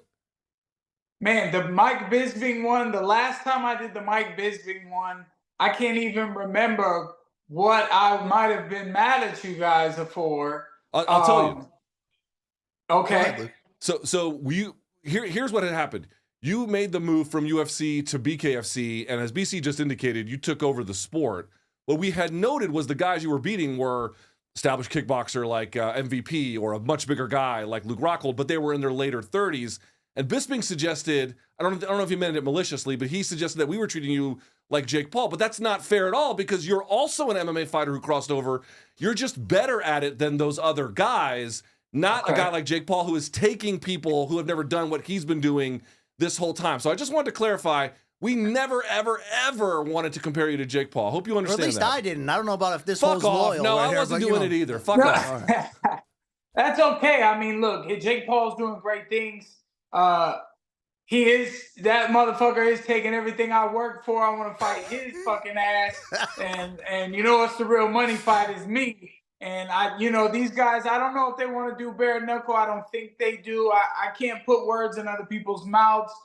This is my game, and it is different than, could you imagine seeing Ryan Garcia versus Devin Haney in bare knuckle? No, you couldn't imagine it. I don't think either one of them would be up for that. Obviously, they get paid the big bucks to put the gloves on. The 8-ounce gloves are a big punch. you know, and I got a little hit list that I'll be ready to call out after I handle business this weekend. You know, look, Luke Rockhold just won a fight against Schilling, and you know, he hit him with that lead right hook that it was kind of a check hook from a southpaw stance, and I slipped and rolled that thing and came up with my own punch. There was a little bit of a weight, a hydration clause on Luke. I want that to be known because we saw how Ryan Garcia performed not having a hydration clause, and you know, he came out to fight. That was commendable, and you know, shout out to Luke. He took the fight. Eddie Alvarez was smaller and he was quick, and he gave me a couple shots, but he quit. He quit, man. Right? He didn't take that beating like a man. He should have came back out there. And this week, even though Thiago has been trying to be nice to me, it's like he doesn't want to make me mad or something. There's nothing he can do about that. I'm coming in furious and ferocious, and I'm not gonna let him give up. I'm gonna beat him, and he's gonna have to face the pain. I will face it. I will face the pain like a man, like a madman, if you will. And I live for it. This moment. I train all year to get to this moment, to where I get to enjoy my time in the ring. And you know, shout out to all the fans that will be in place this week. I will speak with them. I will talk to them. And I'm not even from over there in LA, but when I get there and I have my opportunity, I am ready to talk, and I am ready to back it up. I'm going to walk all over him, and I'm not going to leave the press conferences like a local town Nate Diaz did. They didn't hate on him for it, though. They started hating on Jorge when he did that, man. My head's all over combat sports. I am the king of violence, you know, so it only makes sense. And I'm looking to put on a beautiful show this weekend, the best of my life. Mike, one last one for me here. Mike, from your perspective, when you look back at the fights against Alves, Rockhold, Page, Lane, Seals, you won them all. Why have you been so successful? Why are you so good at this in ways that the people they're trying to put up against you just cannot be? I've always been a brawler, boxer. I've always loved boxing. I've always loved the swagger to it. You know, someone posted my Danny Roberts fight, my second UFC fight, a while back on Twitter. It was like all the good parts. It was like almost 8 minutes. And it's like they skipped all the in-between parts of like us setting things up. But, you know, and it was still 8 minutes of raw action. Just, you know, I take some shots, but it's the way I roll them. It's the way I deal with them. It's the way I work my range and distance. And, you know, obviously the toughness is a big part of this. And we know that tough fighters do sometimes that if another opponent is too sharp on the outside, you know, like when I fought Tim Means, for example, he was able to poke me on the outside. I kind of gassed my arms out trying to choke him in the first, and I just didn't have the foot speed that I have now to close the range with my head off center, slipping and get inside to land my own vicious shots. And you know, Tim was able to poke me on the outside. Now, Thiago and me are very similar in stature and size and length and reach, and very upper body-esque. And he's got 2 bare knuckle fights. He's got the experience in bare knuckle, and so do I. So, I mean, I think this should be a great fight, and it pumps me up to, you know, to have this matchup in front of me, a guy that I can look myself in the mirror and be like, you know, it's me versus me. And even though he's bald and I have a beautiful head of hair, you know, it's me versus me in there, and everything I've done leading up to this point, all the work. I just want to perform the best I can, and that's, you know, that's a no quit attitude. Luke, if you would just dye that beard, you could look as handsome as this gentleman. No, right I here. don't mean, think it'd so. be incredible. Mike, I want to ask you about the science of what you do. You gave me an incredible speech a couple interviews ago about always being mindful to keep the inner bitch inside of you down. And obviously, certain creatures have a sixth sense. Certain animals know when a storm is coming or what have you, or they can hear a dog whistle that no one else can hear. What are the telltale signs when you can feel the inner bitch of your opponent is starting to come out, and those are the moments when you amp up the pressure and you feel like you have someone ready to go? Because once you sort of get those first instincts, I can see the change in the fight. I can see your demeanor seem to focus in even more. What are those signs that man across from you just doesn't have that same dog? I can't say that I look too much at my opponents. Like I said, I'm kind of looking at myself, and winners focus on winners, and I've been beating these guys, and that's kind of one thing about it is, all the pressure, all the momentum building up because I continue to win. You can't let any doubt, no doubt, you know what I mean? You can't let it crowd your mind because there's still work to be done, and there's much more that I can gain from continued success here. And I don't want to start over. I'm in a good place, and I want to continue it. And the beauty of being in a good place is that I can perform to the best of my ability because I'm hungry for the fight. The opponents I've had have helped with my hunger. I have tough, dangerous opponents in front of me. I mean, you mentioned MVP. MVP is an incredible athlete. I'm so happy to have shared the ring with him. And then, he goes on, has 2 fights since we fought, and he looked great in both of them. And he's on his own journey trying to, reach that UFC gold, and props to him for it. I can't say that I'm, at the end of the second round, there's a video that BKFC has posted, and it's like the end of the round, and we go to our separate corners. But I think that's the end of the first round that they keep showing, because at the end of the second, I remember like I shoulder blocked a punch, and I pointed at Eddie and was like, ha, I got you. I figured out your range. And he must have been distraught going back to his corner. He felt that pain in his face, and he just didn't want any more of it. And that's not fair to me. After all the shit you talk, and he's still talking shit. He still thinks he's like, oh, but I did this, but I did that, but you quit. You gave up on yourself, on all the fans, on everyone watching. You quit like a little punk ass bitch.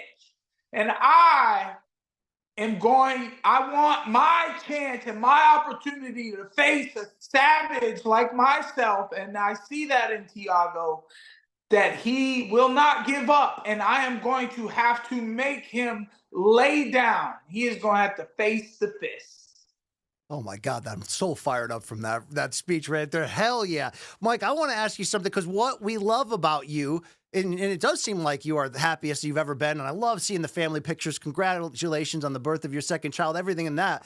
But your ability to be intense and incredible and real also mirrors up nicely with your ability to always kind of be one step ahead of us and always kind of have this comedic flair to know where to direct it. You mentioned Ryan Garcia earlier.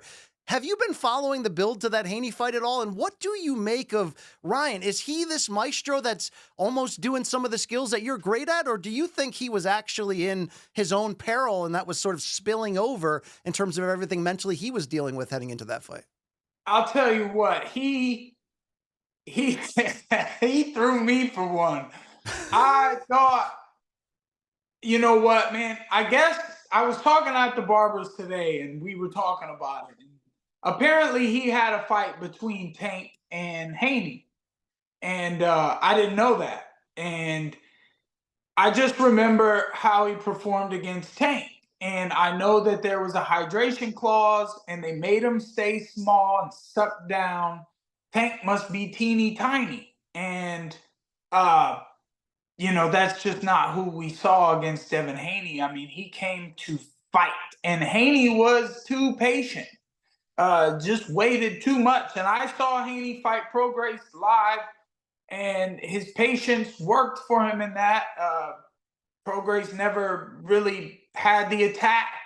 And Ryan, he's got some snappy shots, and I would say our technique is quite different. I like what Sean O'Malley said about Ryan Garcia's game plan. I thought that was very true about how he turned his back, and I mean, that's boxing. So, I just think you watch my fight on Saturday and you're in for a different kind of show. I'm ready for this show. Knucklemania 4, Saturday night, Los Angeles. Thiago Alves in front of you. Mike, I want to ask you about this growing star that you're building, the second chapter to your career. Where are you at, as much as you can say contractually? Because if someone did come knocking, whether that's crossover boxing, legitimate boxing, UFC return for the BMF, you're in a position where it could be any of these, all of the above.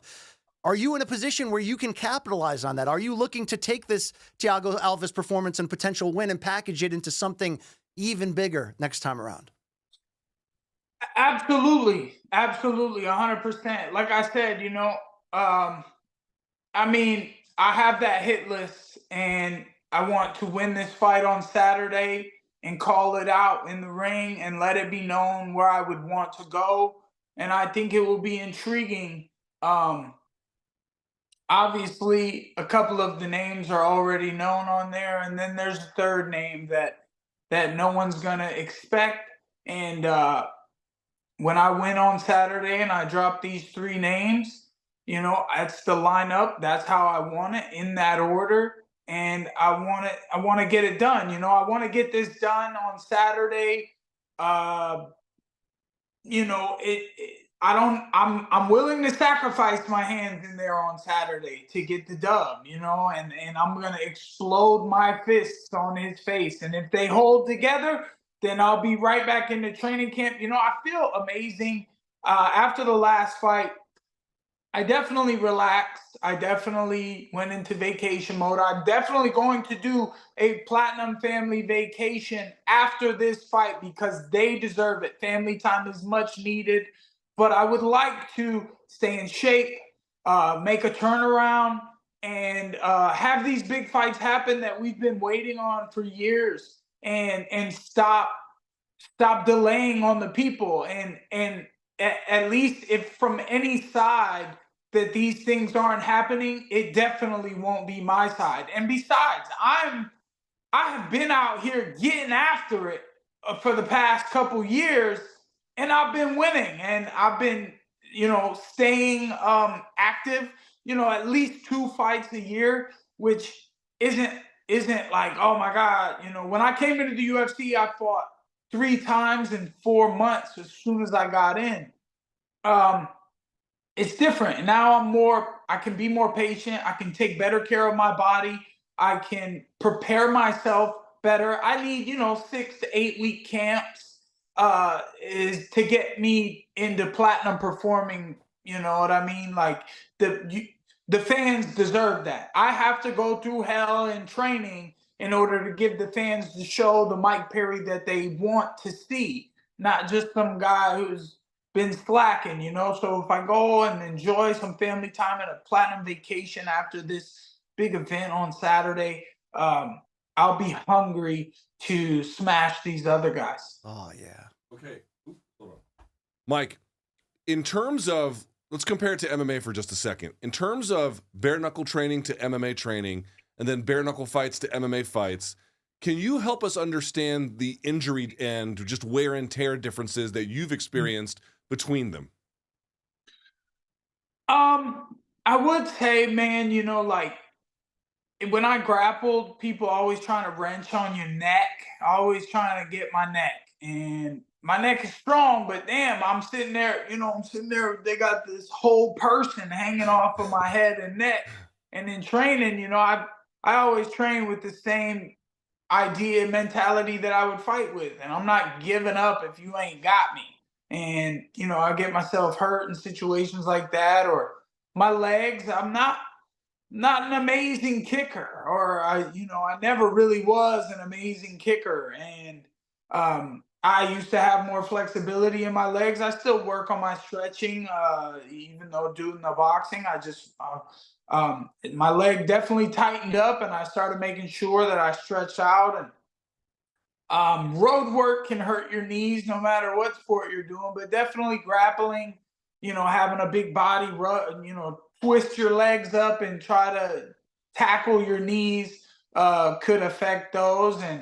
But boxing, still a lot of work on the shoulders and rotator cuffs, and you still got to do PT, get some cupping, get some ice baths in, and just take care of yourself. Diet is a big part of it as well. Fighting is fighting, and I think, Brian mentioned it. I win this fight on Saturday. We're talking KOV versus BMF type stuff. We could do a UFC return. We could do a big boxing fight. And winning is winning. So I think I could beat anyone with the mindset that I bring into a fight, which is, punch you first and ask questions later. All right, let's talk about Thiago Alves. The biggest threat that Thiago Alves poses to you is what? That big bald head, man, up against my hands. When I hit him in the head, I got to squeeze my fist really hard. And he throws a 1-1-2 a lot. It's like a pity pat jab. It's not a very powerful jab, but it, kind of push me around maybe. Maybe he's going to go to the body. A lot of people haven't. I plan to go to his. And I had a training partner who's a damn brick wall for sure. I hit him in the body so hard and looked at him like, how did you just eat that right now? And he definitely did. But so I'm prepared to go to Thiago's body, that maybe that'll be a little softer than his head. I don't know. He looks a little fat maybe. And I gotta watch out for the uppercut. I don't think I'll be there for the uppercut though. I'm considering, based off things I've watched and seen, Thiago hasn't boxed someone like me, and I think because like you said about the Jake Paul thing, it's funny because, and I'm not talking about older retired fighters. I'm still fighting guys who got it. I'm right around their age. Jake's younger than me, so. It's MMA fighters, boxing. I think I'm the best boxer that was ever in MMA, and that's why I'm having the success in these brawling boxing matches. And, I've kind of warmed up to the no glove thing. Don't get me wrong, I can still throw down with the gloves, but warming up, with no gloves, it's like, this is my world right here, and I'm finna hit you with this thing, and you are not gonna like it. Wow. He's 2% African American and 98% dog. Platinum Mike Perry. Always a pleasure. Wait, one more. You got more for one this more. man? So this fight's at 185, Mike. What is your best weight class, you think? Where do you feel 100% the best? Sorry about that.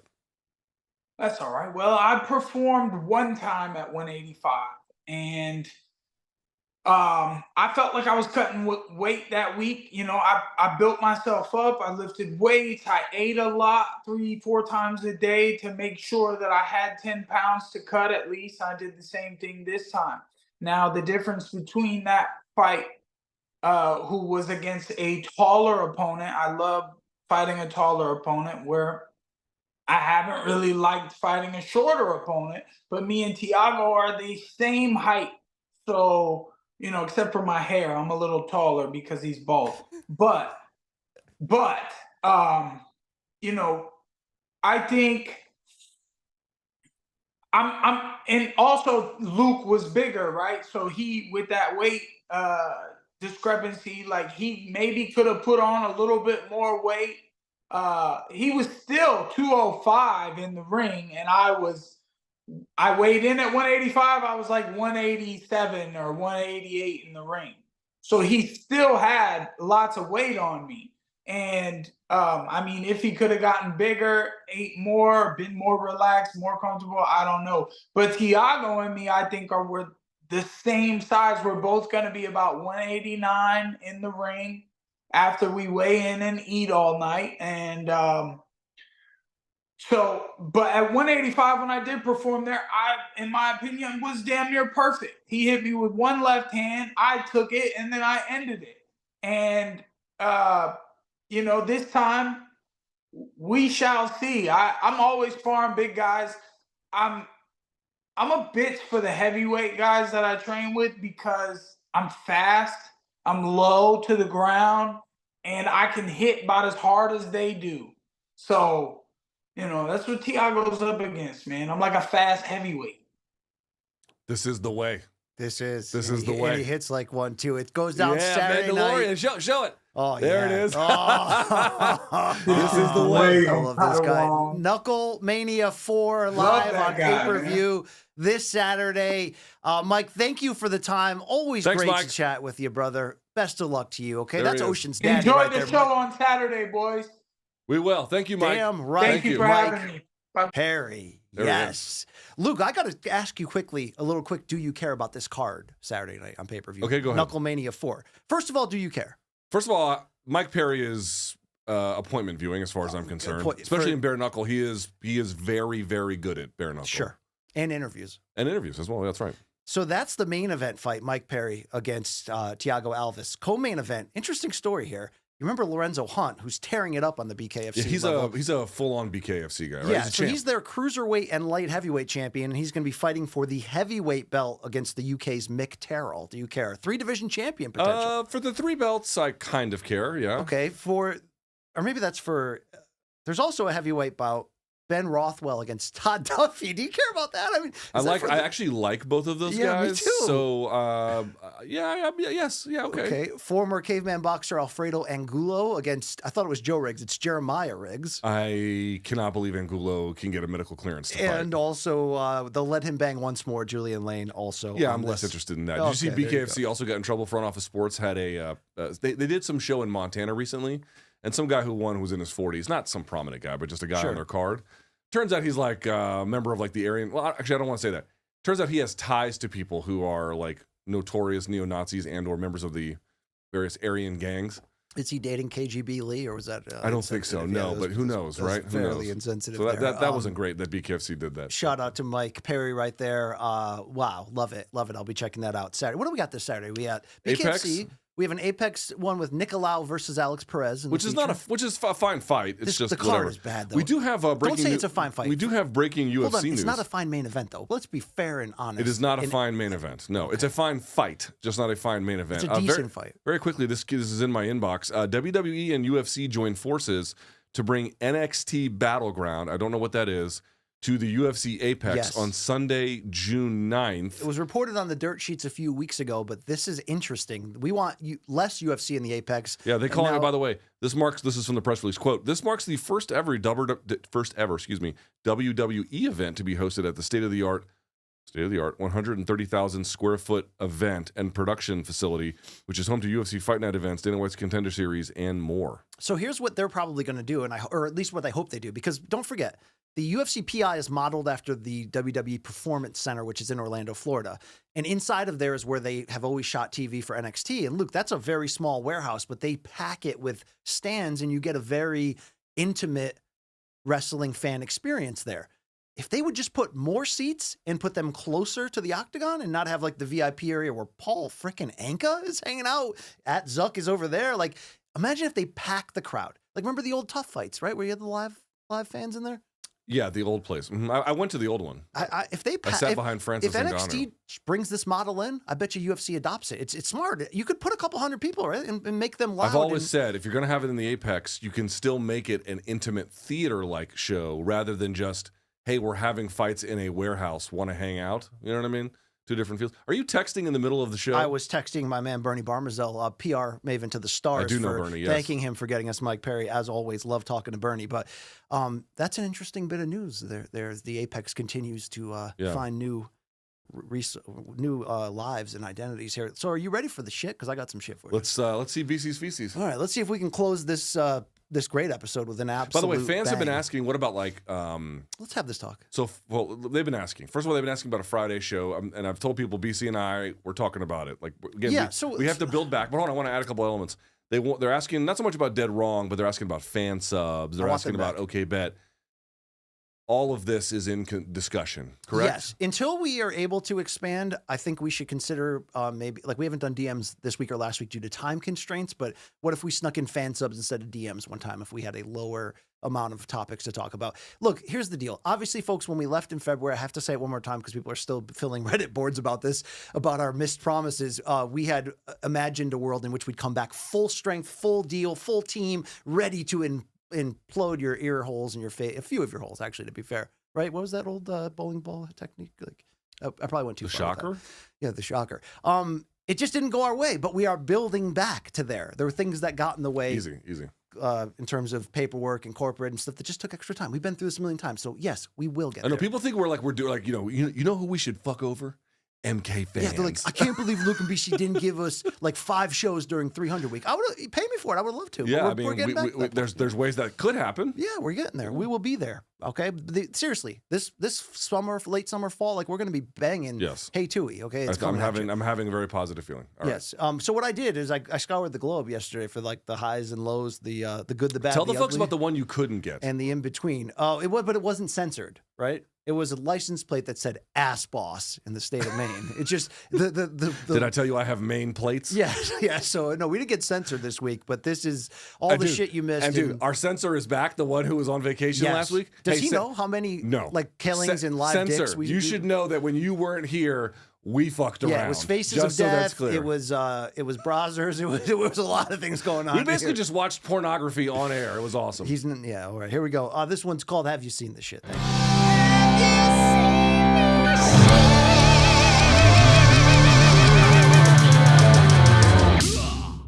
Luke, I could have done a whole segment on weird clips from Ryan Garcia in the last like 7 days alone, but this is actually the most endearing one that I give him credit for that I watched about 5 million times, and I think everybody else did. Okay. This is the highlight of the week from Ryan Garcia. NGQ, doing what I do. All white, looking nice. Okay, come through. I don't know if Ryan Garcia is taking the fight serious or not. Dude, it looked like a skit from The Office. But now when you watch it back in real time, or not real time, but you watch it back after the fact, I should say, Ryan being in this goofy ass mood, I don't think it hurt the mood. It brought out I'm just talking about the mood. I don't think the mood in any way hurt him. Probably it turns elevated out him. when we talked about his demeanor ahead of the tank fight, which was more serious and calculated, that didn't bring out the best of him when the stage got bright and he got hit with a big shot early. He did seem more... He was more focused, but he also... He seemed less imploded. erratic. This was about him getting his head to where he needed to be to do you're right. the impossible, which is what he did on Saturday You're night. right. You're right. But this is his victory lap time. He deserves it. I love celebration videos with the team in the locker room. This was Ryan taking it to the showers immediately. Now, this is the time to talk that shit. He deserves it. He earned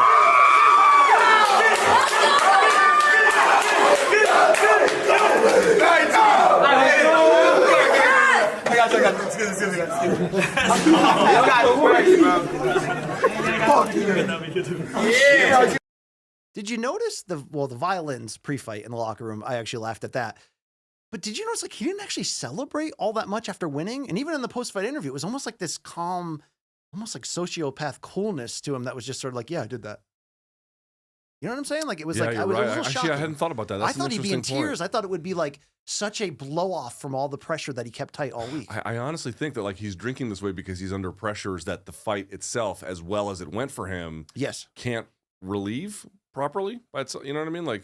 But dude, he earned it. And I mean, big, he can't say he big didn't earn win it. He for earned Golden it. Boy and Oscar De La Hoya. They're survivors. Which is also funny, too, because everyone's like, oh, the boxing media really discounted Ryan. I'm like, dude, Ryan was on the outs with these people, 5 months ago? Yes. The idea that they've always had his back and they've always been in his corner. Get the fuck out of here with this revisionist Canelo bullshit. told us when Ryan pulled out of that camp the reason why, right? It was harsh and direct, but he told us the reason why. He's like, he was not a serious fighter. He's getting there. I'm not He's saying Golden Boy getting hasn't done anything good for him. That's not what I'm saying. But like this idea that they've always been in his corner, shut the fuck up. No, you haven't. Eddie Hearn is the promoter of Devin Haney, by the way, and Henry Garcia, the father of Ryan, took the victory lap to the hallway. Did you see this piece of business? He changed tones real quick. Big respect to Ryan Garcia. He was amazing. I thought, well done. Oh, really? Fuck you. Fuck you. Fuck you. Hey, my son, you piece of shit. What are you talking about? Fuck you. You know you're a piece of shit. And that's what you get. Really? Now what are you going to say? I'm going to say Luke Campbell and fucking Devin Haney. Fuck you. Now who you got? Who do you got? Jerron Ennis. Who? Jerron Ennis. How about Pitbull? You know he's good. Yeah. Jerron Ennis is good. They're all good. Respect. It was a good performance. Well Sorry. I know you're emotional. Man, sorry. Listen, it's a sport. When you win, I know, I'll give you all the respect in the world. Okay, give Ryan the respect. I just told him. You did? Absolutely. This is how we work. Sorry. Don't worry. I respect 0 to 60 back to 0. He was like, who you got? He was like, Jerron Ennis. And he's like, how about Pitbull? First of all, Pitbull versus Garcia. I hadn't even thought about that. That's a crazy fight. That would be, if they could do think about it. To snuff Ryan's left hook, you have to get inside. That's what Pitbull does. That's exactly what he does. Work and he's tough and he's durable. He went the distance with Tank. Folks forget that too. He banged up Rolly. But then, dude, Jerron Ennis is a whole other can of worms. I'd actually wish. Now Ryan doesn't have the title, so he can call the shots in a lot of ways, but you don't need a title. Just fight Rolly. Wouldn't that be fun? Man, team batshit Like versus stay team busy and batshit. fight. I mean, you'd have to bring PBC and Al Heyman, and it's difficult, but it's honestly though, like I would favor Ryan in a fight like that. I think I would too, but it would be interesting. It would be a spectacle. Finally, Luke, this is a badass picture. I wish I got the photographers. That is so fucking amazing. Again, dude, as someone who just didn't see it coming, and then to see this. But that's not why I post this. Look, fashion is, in the eyes of the beholder. What do you think of his crocheted boots? They were interesting, right? Yeah, bro, the shoes of Devin Haney. They didn't do him a whole lot of good, did it? I liked what he wore against Loma and against Prograis. I was hip on his kit. I liked his kit. Also, he had the shiny gloves in the Loma fight. The red ones that like really glisten. And he didn't have. He looked just kind of dull this time. The whole thing was kind of dull for him, dull to bad. Yeah, I'm with you on there. Speaking of the Baddest tour, I saw Josh Gross backstage. This is how put the picture back up. That's how BC talks to the homeless in the subway. You should see it. I got to catch up with Josh Gross backstage. Haven't talked to him in forever. Where did you see in Josh LA Gross? on the Baddest tour. Oh. Also, Milton was there. Milton LaCroix, the boxing coach of Logan Paul. Remember him, Coach Milton? The trainer, the black guy. Yeah, yes, that was good to see. And a few Danny Segura I saw in Miami. It was fun to catch up with. I saw some old MK people. I saw Tristan in New York. Did he knife you? No, but I was wondering what rabid animals he has added to his landscape there. I love that, man. Let's keep it going there, Luke. Runaway bull clips. It's we put it on there. To see them at the Pat station. We put it on there to see people get handled, but I don't like it when BBLs take smoke on that. You know, Luke. Oh, no. Dude, what the no. She about to lift. Oh, Bertha got trampled. What the fuck? Oh, yeah. Here's the thing, though. You feel bad for her, but it's also like, bitch, why are you running with this giant fucking animal? Like, stop fucking with the bulls. I mean, she could just be going to the market and somebody got loose in Colombia or something. She was an active participant in this. What country you think? A poor one. Okay. Wow. Luke, our fight of the week did not come in an octagon, a cage, or a ring. It came at the Nicki Minaj concert in the upper deck. Oh, boy. Oh, shit. Now, okay, so our Nicki Minaj Whale Tail. There it is. Oh, Whale Tail makes a big appearance. Okay, so Nicki Minaj fans, they're called what? Barbies? Barbs? What are they called? Babs? I'm not in this culture, Luke. Something like that? They have a name. I'm not in the popular pop music culture anymore to understand anything. Oh, yeah, there's a lot of whale. Oh, wow.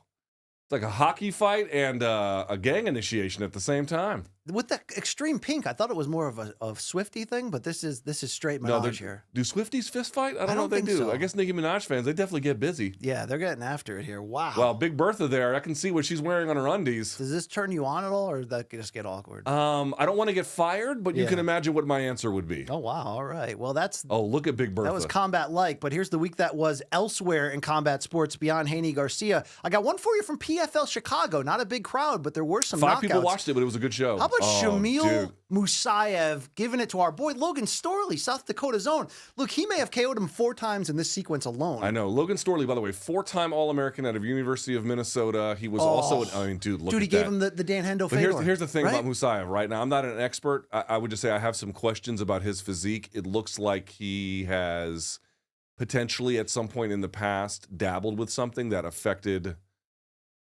his chest tissue. Are you talking about left nipple gyno? Yeah, potentially. I mean, I can't make a medical diagnosis, but I would have some questions about All right, that. that's interesting. I mean, I've seen a man with that before that once held the title very large. Who? Israel Adesanya. He did.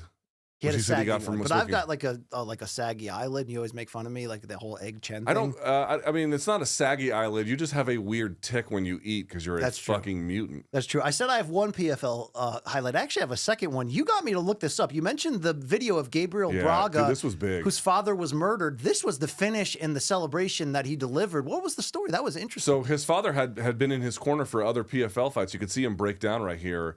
His dad was in Brazil and had his bike stolen. And he went to go retrieve it. And when he did, he went to some very poor area. I believe he went to a favela and was fucking murdered for it. He was murdered. I mean, guys, I mean, it's Brazil and people are going to... I just always say, if someone steals your shit, let them have it because it's not worth your fucking life. You're talking about the ATV Brian Caraway, right? Yes. And so it's all seriousness, dude. If someone, like, dude, if people have often said this, like, if someone put a gun in your face to give them your car, I'm giving you the car. Yeah. It's not worth my life or my child's life. Right. Anyway, poor bastard, he got murdered. And so I think that was only maybe 6 or 8 weeks ago. This was his first fight back without his father, and he won it with a first round left hook. Good for him. That's a thing I'll never not be. Remember when I always use the reference of Brett Favre? The Brett when his Favre dad game, died, and he had yeah. that Monday night game where he just threw like 5 touchdowns in the first half. Something absurd. Yeah. Everything was just landing. I love those moments when people get T-bowed or Jeremy Lind up to like another level where you're like, oh Linsanity. shit. Why are you playing basketball so well? My dad was murdered. Wow. Let's keep it going here on the combat recap. Let's go to Dynasty Combat 91, Luke. And there's KO via... This is the sport of kings. Yeah, via vomit. They caught that. I just want to point out strike. his, like, it's like, dude, this is the most MMA puke ever because it's electric blue. Do you think it was disinfected or they just like took a towel and then they carried on? Dude, I doubt that there was a shred of disinfectant on that fucking... Would you be upset if they had like a rabid dog that was like the cage side dog? Who just ate it? And they just send the dog in to just lick To it up. eat the Because that's puke? what my Yeah. dogs would do, right? They would. Yeah, the dogs eat the puke. Dogs are disgusting animals. I love them, but they are fucking My heinous. wife's dog eats her own poop, Sasha, and I have lost respect for the dog because of that. And Yeah. then I get yelled at for losing respect Yeah. for the beloved. So I had a animals. dog who would eat my cat's feces, and I'd be like, dude. Oh, yeah. I'd be like, dude, there's food way better than this. I don't know if Yeah. you know this, but there's food way better than the feces that comes out of this other animal. Also, this weekend, Karate Combat gave us Luke Rockhold versus. This is what Mike Perry was referencing. Joe Bop, there it is. Schilling. Look at this. Look at a little bit of a ridge hand he hit him with. He's unbeaten in Applebee's, Luke, but Joe Schilling on the wrong end of this Karate Combat. Hey, first finish. He was exonerated for that. Yes. I'm not was saying he fully didn't have it coming, exonerated. the guy that got it, but this was his first KO, I think, in like almost a decade, Luke Rockhold. Right? He had not won, I think, in this fashion since 2017. Was that Weidman or David Branch? One of the David Branch. Yeah, interesting. David Branch, which is, of course, an MMA fight. So we know how much you are just so anti Ray Flores in your hate for Hasbullah. No. Love Ray, don't love Hezbollah. What about Hasbullah's rival, Abdu Rozik? Do you have an opinion? I've only ever heard of him once. Remember that because time of he was you. in the crowd Yes. in Saudi Arabia at the And I spotlight wouldn't on even him? known who that was, but for you. Luke Rockhold's victory lap included calling out Abdu Rozik and then tossing him around like he's a toy, Luke. This is, The thing is, I'd call this exploitative, but I think the guy loves it. I mean, if Abdu Rozik showed up to our live show, I'd pick him up the same way and walk around and like hug him. Remember when Mike Tyson picked This up is Hasbullah? how I hold my daughter. Yeah, that's a little. She's 4. Yeah. All right, there we go. Let's keep it going here. Speaking of Mike Tyson, Luke, remember he picked up Hasbullah like a baby and tossed him around? I think he honestly thought that guy was like a 6. child. You know what I mean? He's fighting, of course, Jake Paul July 20th, and he's getting in shape. He showed up in his home section of Brownsville, Brooklyn, with fellow Brooklynite, former heavyweight champion Shannon Briggs. And I don't know what this is, Luke, but it caught the internet's attention, and I smiled a lot.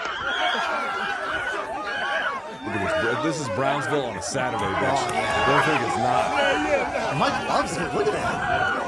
Let's go, Zach. Let's go.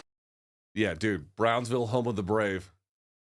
Brownsville. That's where my favorite rapper is from, Sean Price. Sean Price. From we're of the Brownsville. understanding that there are levels to like tough places you can grow up in New York City, and Brownsville is like in the extreme. It's funny. Bedford-Stuyvesant was where Biggie was from, but that's now very, very gentrified. I don't know about Brownsville as much, but I think Jamaica Queens is still pretty fucking rough. Thank you for that. What about your neighborhood in DC? Safe? It's not Georgetown, but I wouldn't call it unsafe. All right. Be careful lifting in the front yard. You never know. Dude, you know what? So I meant to tell you this. You can get Monica Seles. I actually meant to tell you about this. So I was lifting in the front yard, and my kid plays with my neighbor's kids. They have one kid that's older, one kid that's younger, so they all play together. Is that bitch that won't share? No, it's a different one. All right. So they come over to my house. They want to play, and then the mom comes over to like come get them like an hour later or something, and she's like, "Oh, you out here working out?" I'm like, "Yeah, sure am." She's like, "Do you like working out here?" I'm like, "Well, I actually feel like a psycho working out here." And she actually, you know what she said? She goes, "You know what? Someone could get that impression. I actually think it's very impressive." That's what she said. Did her eyes say body for days as she was looking at you? Her mouth said very impressive, but her eyes said body. I'll tell you off air days. why that can't possibly be the case. Oh, wow. Okay. Yeah. All right. Let's keep this great segment going here, Luke. You wanted elder abuse? You mentioned that last week. I want to see some old people who just get flung into Check out the air. Home Depot parking lot here. This is an interesting one. Oh, you fucking morons. Oh, no. You fucking morons. Oh, no. Bah, bitch. Suck a dick. Yeah, is that my car right there? The orange Subaru? No, that's not it. That's not it. The Lilith Fair Mobile. All right. Dude, there's one in my neighborhood. Someone in my neighborhood, I think it's Melissa Etheridge, drives one of these. You should come to her window. Yeah. Come to my window. Luke, your two favorite things you could argue are what? MMA and metal, right? And pornography. Matt yes. Brown has put two of those three favorite things together. Dude, Matt Your Brown thoughts? is a fucking legend. Holy shit. He's playing. Okay, hold on. Don't say anything. What music is he playing? That sounds like Megadeth. Not a bad guess. It's Slayer. Okay. That's the only time I will ever accept quarter squats. Is when you're doing that. By the way, show it one more time. Let's see if BC knows his way around a gym. Okay, BC, what kind of bar is he using? Oh, with that extra imprint or the dip at the end of it? I don't know what that's called.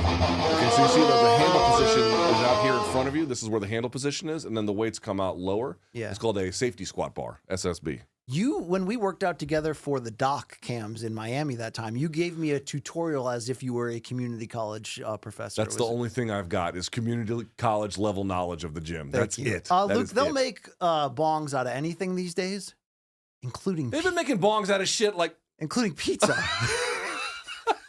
Once again, combining two of your four favorite things. Let me things. fucking explain to you that if there was a pizza joint that was like one of the slices in this pie is a makeshift bong... I'd be ordering every day. It's up to you as the consumer to find which one it is. I don't want to have to do fucking engineering. No. Send me a slice that's a fucking bong. In now. between hits, you want to take a bite out of it. That's exactly. It makes a lot of sense. All right, Luke, this is me when you asked me to hang out on the road. Happy graduation, and he is going. BC, you want to hang out? And he could go. Oh. That's kind of how I felt when I left higher education. Yeah, I mean, this guy I think left I'm fucking done. the second he graduated. Yeah. The second, yeah. I had friends who continued on to grad school. I don't know how they did it. I had a lot of friends who did mushrooms on graduation. On graduation day? Yeah, like at the ceremony. I was still in the Marine Corps when I graduated, so I couldn't do drugs. Yeah, I mean, I wasn't at that level of hard drug use at that point at 17, but that was interesting. It's not doing whippets behind an Arby's. Which but I can tell you from experience is as glamorous as it sounds. I'm an experienced whippet. Let's go to our haircut of the week, Luke. Just burn this motherfucker alive. Which stadium is that? Is this the Maracanã? What is this? Yeah, I mean, it is the Maracanã. I got it right. What does that mean? Maracanã is like one of the most famous stadiums in soccer in the world. Is that where the Olympics It's in Brazil. were? Yeah. Well, the Olympics played there as well. Yeah. Okay. That was your haircut of the week. We got to skip your Ass Boss license plate of the week, but we can go on to the next thing of the week. How about T-shirt? Is a overweight lady with a Cubs jersey on, and underneath it has a shirt that says, "I'm here for the gangbang." Well, that's why that guy threw up electric blue. Dude, what would it take for you to join in on one of those things? Is too far. Was she in your Marine Corps group? No. She's too overweight to be in the Marine Corps, but that is a similar kind of experience. All right, your regional MMA moment of the week, Luke. I forgot what this is, but I wrote down Diddy celebration. Oh yeah, watch. He gets behind him here. Watch, you'll see. Oh, this is like Adesanya on Costa, right? Yeah. Oh, wow. Oh, wow. Which, you know, again, I cannot tell you. I spent the first 15 years of my career and people are like, dude, MMA is so gay. I'd be like, are you out of your mind? No, it's not. Let me explain something to you. MMA is the gayest sport on earth. What are you, Craig Jones now? Come on. It's the gay. Dude, look at this. It's so homoerotic. This and jiu-jitsu are the two absolute gayest sports alive. Okay, that'll be our last episode. But before we do, here's your poor parenting move of the week. Oh, Jesus fucking Christ, lady. Oh, boy. 1, 2. That's what 3 happens. tumbles that fucking kid. Yeah, Dude, hold on to your fucking kids. When you day drink at the old, Dude, you got to be on your P's and fucking Q's, All right. man. Luke, how many YouTube subs do we need to get to before you are willing to try this in public? Where we both are willing to have clear the dance floor. White boy's got to get busy. time of our life like we've never felt. Oh, is he about to go eat some dirt? Oh, fuck me. Right? Oh, shit! The white boys have swag. Oh, he sucked the landing, too. No one got injured, Luke. This could be us one day. First of all, Barstool Albany is the only thing going on in Albany. I just want to point that out. Second of all, I got to say, look, he tucked in the shirt beforehand. These two guys are honkies pros. pulled it off. Well done. You know what? I normally like to clown the whites on this show, but I got to give them a hand on this one. That was actually well done. Luke, there's very different variations of American pro football. Have you ever played Capture the Hog before? Is that like a... Okay, what are we doing here? Yeah, Oh, that's a tackle. Just grab that. In Capture the Hog, that's a tackle. He's down. Luke. Yeah, Capture the Hog, yeah. I don't know if I want to play a game that's predicated on sexual harassment. And finally, Luke, we had a big fight announcement coming up in Saudi in a few months when on the undercard we see Deontay Wilder against Zhilei Big Bang Zhang. And they teed up old Big Bang. Okay, hold on. Before we play this, let me just say this. I'm not going to spoil it. I cannot believe that they did this. Play it. Is he in on the joke? God. Can't be. Let's go to the videotape. Chinese power, Alabama power. We're going to ban each hour. Chinese power, Alabama power. We're going to. Hey, Tui, we made it. This is Brian Campbell in every meeting we have about the future of MK. We are going to bang each other. I mean, really, all you ever hear from our angry fans, and we had a lot of them during our time off, was when are these two just going to put the arms down and bang just for bang. once? You know, there you go. First of all, there. Big Bang Zhang might win that fucking fight. It's gonna be. There's a lot of pressure on. I'm actually like of all the fights on that prelim card. Well, not prelim card, but the main card, whatever. The 5-5, not counting the main. Did you like when they showed up with like the movie hockey masks with like the? Dude, I thought that was fucking pretty. pretty I'm cool. telling you, whatever. Sports washing, everything. I'm not saying it's not a relevant conversation. If I'm just saying though, what has Saudi money done to, in particular, heavyweight boxing, but boxing more generally, dude? It has been incredible what they've done. And 2 Saudi adjustments to speak of from Turki Al-Sheikh here before we close. One, he announced on Twitter that he's now going to target the smaller weight classes, like below welterweight all the way down, which is interesting. 2, he's partnering. Did you see he posted that picture with him and Louis DeCubas Jr., who more or less works for this PBC, right? Yeah. For Al Heyman. And So it he's looks gonna work like with Al Heyman, he's going to yeah. bring his first fight card to the States in Los Angeles and do Terrence Crawford against Israel Madrimov for one of those titles. That's an interesting development. How good is Madrimov? He's good. I mean, he's not Terrence Crawford good. I like the idea that Crawford's moving up in weight. And by the way, he's not young. It's been a long time since he fought Spence. It's an interesting matchup. But this is we always said, you can do big things in Saudi Arabia, and as long as the money lasts, and it looks like it can last for a while. But like, we're not using PBC. What's going on? Is this the beginning of chopping that door down? Could we get Tank against Haney or Tank? I mean, not Haney anymore after that. You know what I'm saying? But like the fights that we thought were going to be too hard to make because somebody's going to demand A-side money when there's only a certain amount of money, right? You know what I'm saying? Could Saudi fill that gap where we can finally see Tank against all the people that they think he's not fighting, right? Is this going to be? I don't know, but I certainly hope. Also, he said he's targeting Crawford versus Ennis. He publicly said it. He wants to have Bud Crawford fight Jaron Ennis. I got to tell you, like, Jaron Ennis versus Ryan Garcia would be big, but I would rather see Crawford fight him. Of course, we'd all rather see them fight 147. each other and at 147, although I don't know if that's possible anymore. But did you hear what Boots said in his initial media tour after signing with Eddie Hearn and Matchroom Sport? No. He said that he sees his career ending with a light heavyweight championship win, 175, in winning titles in each division on the road to getting there. That seems ambitious. That is ambitious as shit. Now, is it different than like Oscar De La Hoya going as high as 160 and starting out at like 130? I mean, Manny starting out at 106 and topping off at 150. I mean, there's been incredible leaps, Roy Jones, but this is causing the bump. Yeah, I'm shaking the table because I'm just the table. So if like, let here, watch it. Like, I don't know if you can hear it. Can you hear it? Like it rattles in a mix. We're gonna work on that. But that is the show for this week, and I think we had the 300 recap last week that did crazy numbers. Thank you to everybody for tuning in. I think we're on a good momentum swing as we continue to build. And by the way, a week from this week is Canelo versus Munguia, PBC on Prime Video. And Luke, well, fight week isn't a week. Yeah, a week from today is the start of that fight week, which is a great fight, by the way. We're fitting to be there in Las Vegas. I think we're going to be there. Yeah, so it should be a lot of fun. Yeah. By the way, also it's the same day as UFC 301. Yes, in Brazil. So we'll have to figure out how we're going to do our coverage. Which is one of the right now, unless they put Pereira on there, it is one of the worst pay-per-view cards on paper ever. We have to be honest. Just be honest about that. I will be honest that the pay-per-view card is not inspiring, but I will say that the main event is actually very good. Yes, I like Usyk. It's very good. Again, the question of should it be a main event? I don't know. But No. is Pantoja versus Usyk a good fight? Yes, it is a good fight. What is your early movement on Jose Aldo coming back against what is it, Jonathan Martinez? Yeah, I think Martinez will be up against it in a guy like Aldo, even with the time off. But I don't hate it. There you go. Yeah. That's the show for Cock the and week. balls. Follow us on socials if you can drop Yeah, that put down. the socials up there. Long Island Luke. Look, we know there was a gap, right? We were going to have to rebuild, but we're getting momentum again. We're building, and it's all because of you fans. So we are going to bring fan subs back soon. Let's work on this. And also, let's remind everyone, if you didn't catch the live show, which everyone can on YouTube, youtube.com/morningcombat, you can catch us on the DraftKings Network, 5 p.m. in the East today on Monday. Fantastic. This is great. What you going to do with the rest of your day? I'm going to sit on the train for 4 hours. I'm going to go back and see my family. I've been gone for 8 days, and we were on family vacation for the week before that. So I miss my animals. You know what I mean? Yeah. A real man realizes. You're going to sit down with them and eat some feces together? Probably, but no. Reggie Jackson, he needs his dad in his life, and I respect that. The single mom thing isn't fully working out for him. All right, very good. Want to take us out? Yeah, all right. Thank you to Long Island Luke and the great new team here at Metallark behind the scenes. Hey, we saw Jake Von Fuckface. Jake Von Amsterdam is here filming content for a future something.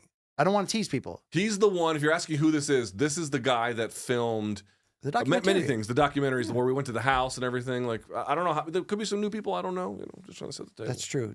We still have those. He's very forgettable. YouTube.com/morningcombat. We still have the full documentary series. If you missed that 7 episodes, go check that out. For everybody here, Luke Thomas, Long Island Luke, all our great staff. Matt Snyder, we love that guy too. Thank you to everybody. And a week from today, we will be back, and we will be setting the stage for Canelo Munguia. We'll be recapping the UFC Fight Night card, previewing you 301, and we're going to be back and ready to bang Tui. So that's it. Big Bang Zang. We are here to bang each other. We out.